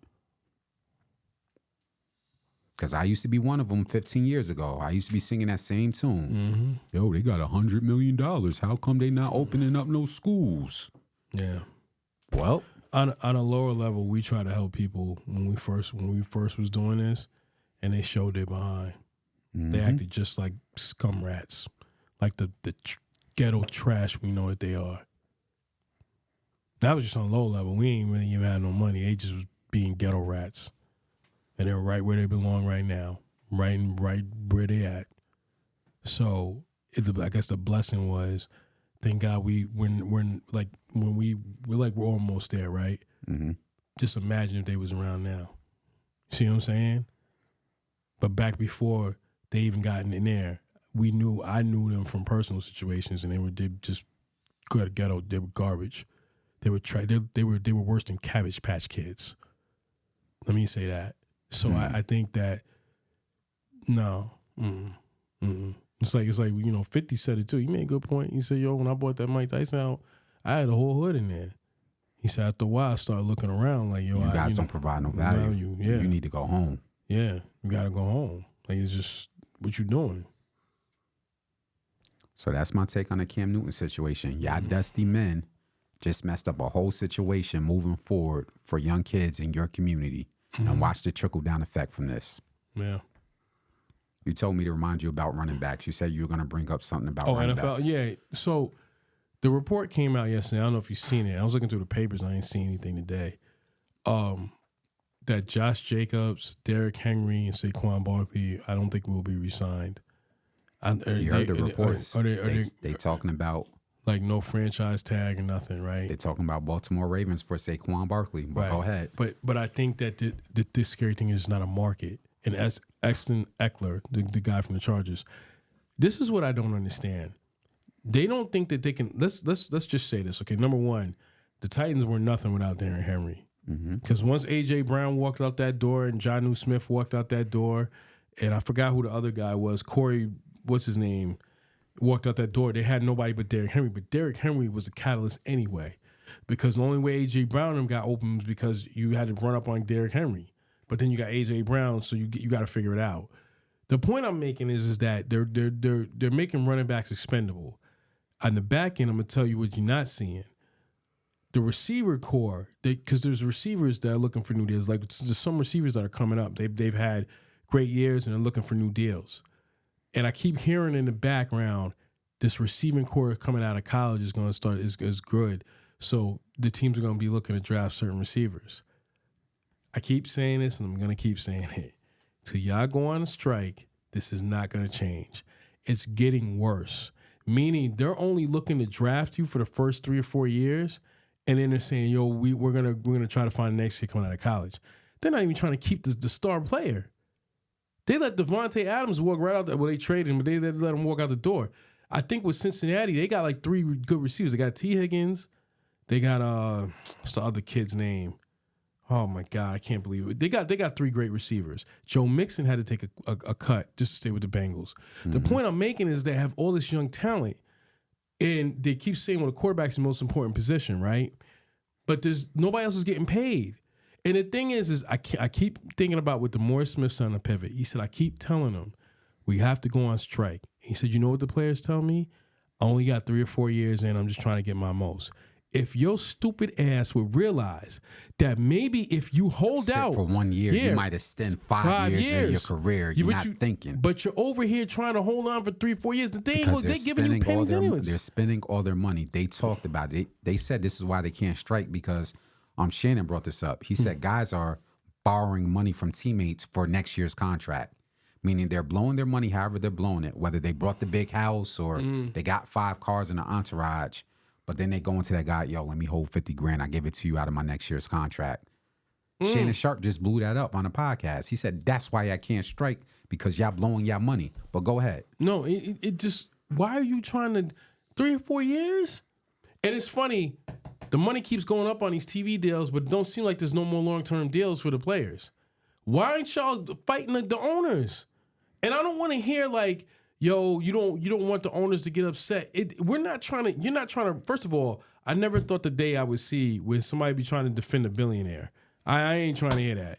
That's one. 2, why are you trying to, the 3 or 4, you know that's peanut change, right? Your next deal is probably your most important. And then you can probably get a small-term deal. You could probably end up playing 10 to 12 years. If y'all went on strike and said, yo, we're going to sit out this year. We want to see what y'all going to do. I dare you to bring in replacement players. I dare you. Watch how that works out. It's a wrap. They don't want to give guaranteed deals. The TV money's going up. They're not sharing the money. And they're trying to replace you within 3 years. Look what they did to Russell Wilson because Denver didn't want to give the money. That was embarrassing. Thank God Russell Wilson is a better man than me because Sean Payton would probably be in the hospital by at this point. I bet you got one more. Screaming in his face like that, trying to make him seem like a little... You know the word I want to use. Trying to make him seem like a boy. Yeah, I'd be like, yo, you got one more time. Your wife is going to see you get mollywopped on live TV. That's what I would have said to him. And if you make me go to the bleachers, you're not going to make it to your car tonight. I got a guaranteed deal. Mm-hmm. I'll get my money. But this ass whooping is guaranteed for you. There's some things that ain't worth it. But they feel like that because of what they're doing. I'm going to say this one more time. y'all not going to learn until y'all go on strike. And the players got to stick together. That's the only solution. That's it. Or you're going to keep going through the same thing. It's the same thing every year. And I'm like, yo, Saquon Barkley's having a hard time finding a job. Did we not see how bad it looked when he got hurt? Mm-hmm. The backup running back wasn't that great.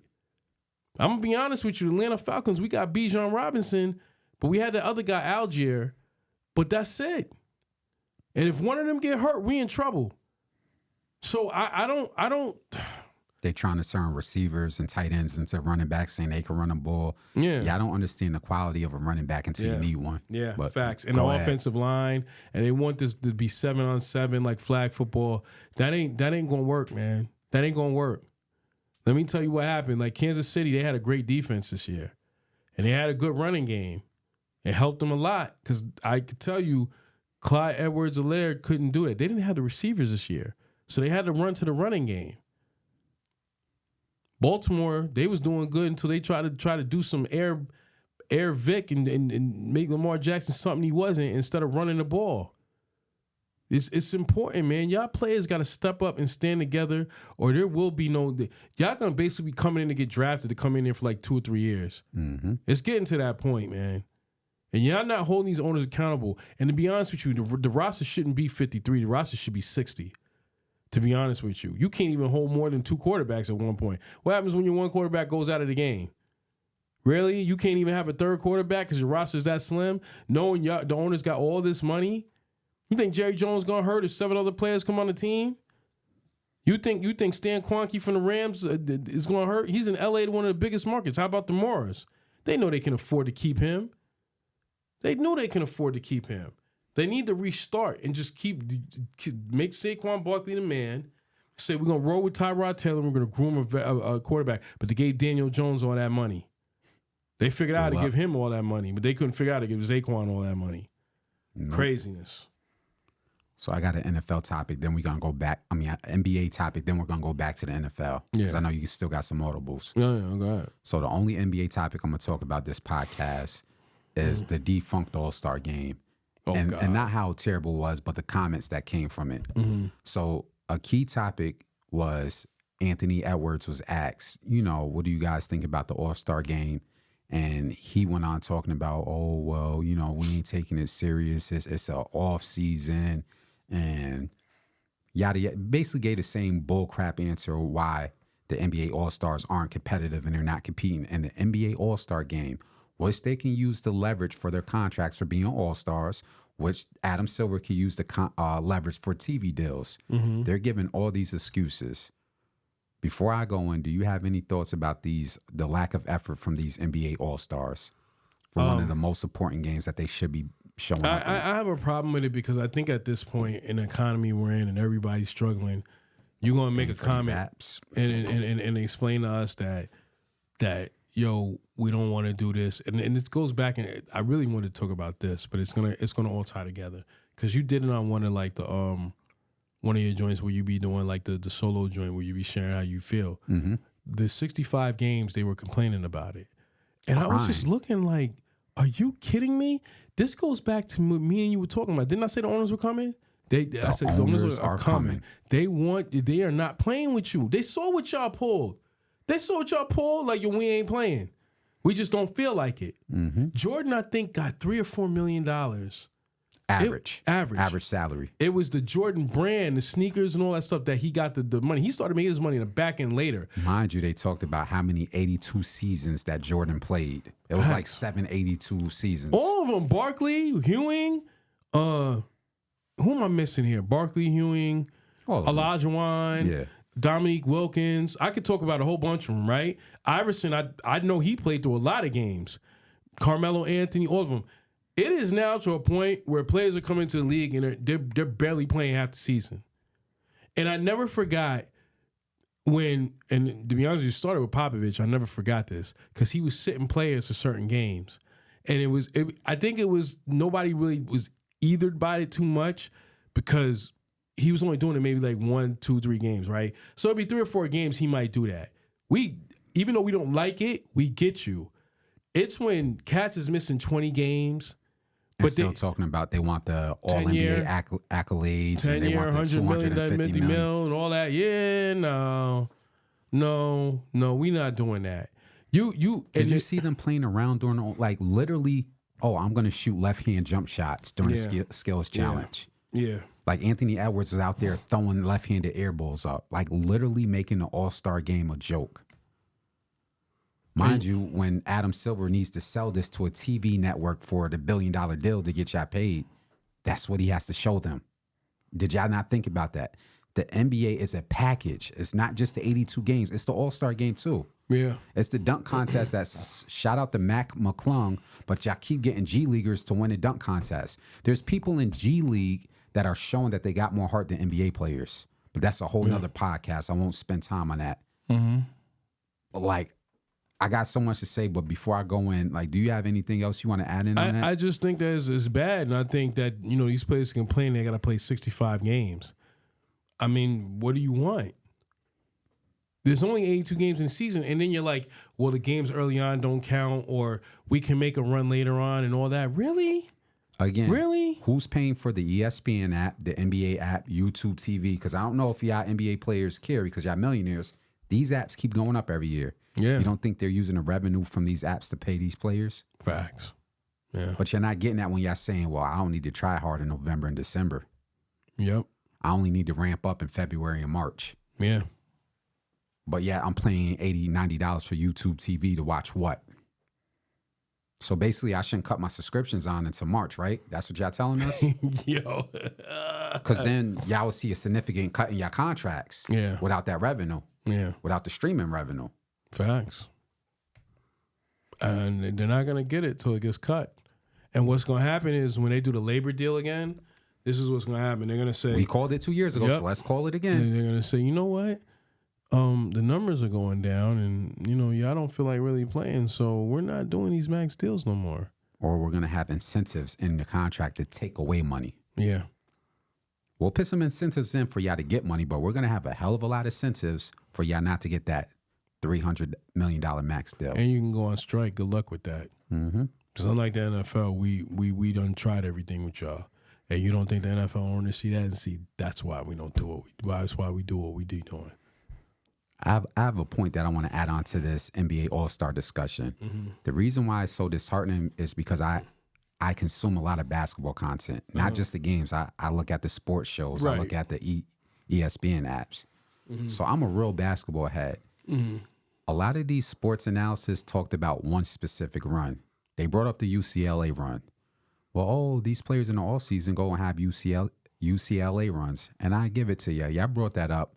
But there's not too many footage on that. It's hard to find some video footage of the UCLA runs. It's kind of private. Right. But here's where I got y'all players and y'all analysts. Not one NBA analyst brought up this specific run that I'm about to blow out the water. How come nobody brought up the Rico Hines runs? Because y'all NBA All-Stars are caught in 4K footage. Rico Hines is a player a player development person on an NBA team that you could look up.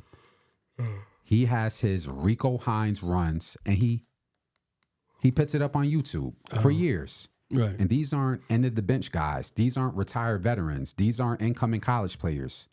I'm gonna overlay the clips when I put this out. And these Rico Hines runs, you can see your favorite NBA All-Star playing defense in the summer. You can see your favorite player sweating up a storm. Not running cone drills, but sweating up a storm competing. I'm talking Kyrie Irving. I'm talking Paul George. I'm talking James Harden. I'm talking Draymond Green, Steph Curry. Real play. I'm not talking about the guys you don't know about because somebody would be in the comments, well, are you sure present All-Stars are at the Rico Hines runs drenched in sweat? And guess what? You can't leverage a Rico Hines open run on YouTube for a contract deal. You can't go to your governor owner saying, yo, I put up 25 points in Rico Hines. Can you help my contract out? You can't show the Rico Hines YouTube channel to Adam Silver when he goes for the broadcasting deal saying, can you get us a couple extra $1 million? But for some reason, these All-Stars that I named, the Paul Georges, the James Hardens, the Kyrie Irvings, the Draymond Greens, all these the LaMelo Balls give 10 times more effort at the Rico Hines open runs than they ever do at an All-Star game. That's crazy. Do you understand how insane that sounds? And I was kind of disappointed that none of y'all media people actually mentioned the Rico Hines runs. Yeah, because I didn't it's know about it. Yeah. It's like he says it's a private run, but it's all over YouTube in 4K. Yeah. 4K footage, you guys are caught sweating, drenched in sweat, diving on the floor for loose balls where you guys could get injured in the offseason. But I don't hear y'all complaining about that. I don't hear y'all telling Rico Hines it's the offseason, so y'all can't try as hard. But y'all doing it for a YouTube run for Rico Hines because he created a culture. Salute to Rico Hines. I'm not saying this to downplay what you're doing, but for these NBA All-Stars, you're caught in 4K and a bunch of hypocrites. I don't see Kyrie Irving, Steph Curry, Draymond Green, Paul George, James Harden try 10 times harder at Rico Hines' open run than they ever did at an All-Star game. That's insane. That's super insane. I wonder if Adam Silver can bring up Rico Hines' YouTube channel when he goes for a deal. I know I'm going to be looking at it, yo. Don't worry. When I put this clip out, I'm going to overlay the footage so you guys know I'm not capping. Right. And you'll guys see how much these people care about Rico Hines' YouTube channel versus the All-Star game that you're tuned into on apps that you're paying for. Whether it's cable, whether it's YouTube TV or not, you're paying for an app. Right. Jesus. But hey, that's my thought on the hypocrisy. Let's get back. Let's close this out with a couple. You say you got some audibles? No, I just, we talking about college. When we put that on there, we was going to talk about college. Just an overview of what we were seeing this week, of what we did. Okay. We covered the Kenesha Sienna game, men's game, to kind of give you an understanding. And that's for the MAC conference. Yeah. They took it to them. They Kenesha's took it to Sienna. Yeah. And they ever since now they've been kind of on the bottom. You know what I mean? Not on the bottom, but they've been in the bottom four. But ever since they played, they have kind of changed their ways. They won like 2 straight. So they won the Sienna game and they won another game the other night against Niagara. I think it's Frank Miller. Yeah. The center, he's a monster. No, inside. Frank Matthews. Frank Matthews, yeah. He's want to get his name correct. He's a monster inside. He's definitely a monster. I think Canisius is a team that's up and coming, and they don't really want to see him in the tournament. I think that's going to be a real problem because even in the conference, they're 6-10, but they're 11-15 overall, and they seem, even though they're in that bottom part, the lower teams, the teams been under them is like 4-23 and 5-20. So that's kind of how can I put it? It's kind of difficult. You get what I'm saying? They're not they might be down the list, but they're not one of those teams that are not capable of doing Let me correct myself because I don't want this clip to go out and I got his name wrong. Okay. 6'8" junior forward Frank Mitchell. Frank Mitchell is the person we're talking for Canisius, who's dunking on people, ill player. Salute Every time Frank they Mitchell. go into him, he eats. He eats real good. He eats a piece. So another game that we covered was the UArmy women's game where they played UMass Lowell. And if I had to go into it, I want to say, because I know, what is it, Denise King?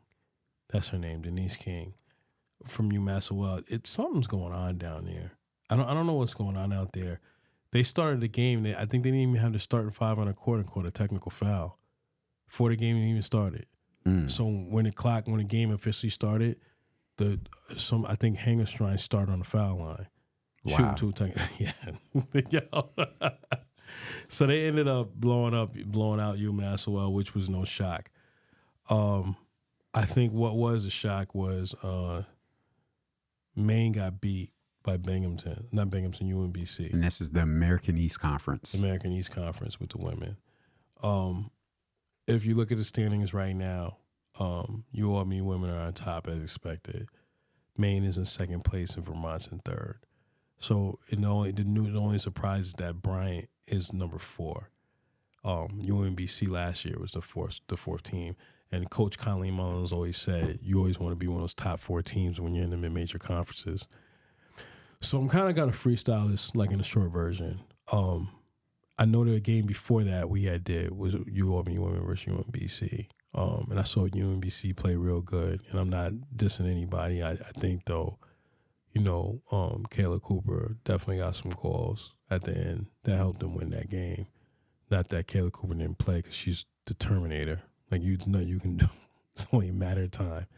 Anyway, long story short, UMBC picked up from there. They won their last 2 games. They're 6-9, I want to say, in the conference, and I think they're fighting for a 4th spot. So they're trying to catch Bryant right now because Bryant ended up beating Vermont Saturday. So I think that with Bryant's win, that solidifies UAlbany in the number 2 spot, even if they lose a game, one of the games they got coming up this week. To kind of give you an idea of everything that's going on and things that we've seen, UAlbany's right where we thought they were going to be. Maine, right where they thought they were going to be. Vermont, we thought where they're going to be. They were either going to be number 2 or number 3, number 1. It's either one of those 3. I think what's shocking me this year is Bryant. Like, they just got that coach, and literally she's taken that team from probably a bottom 3 to now in the top 4. Binghamton is also, Binghamton women has shown up, but that's because Bowman came back. So the Bowman effect came in, and they started becoming a whole different team. They also beat Vermont. I also want to say UMBC is starting to take off, but shouts out to, oh my God, what's her name? Her name is right on my head, man. Player or coach? Coach. Jeanette? Janae? Yeah, Janae. But I would rather say her first name. I'm sorry, not her first name. Apologize.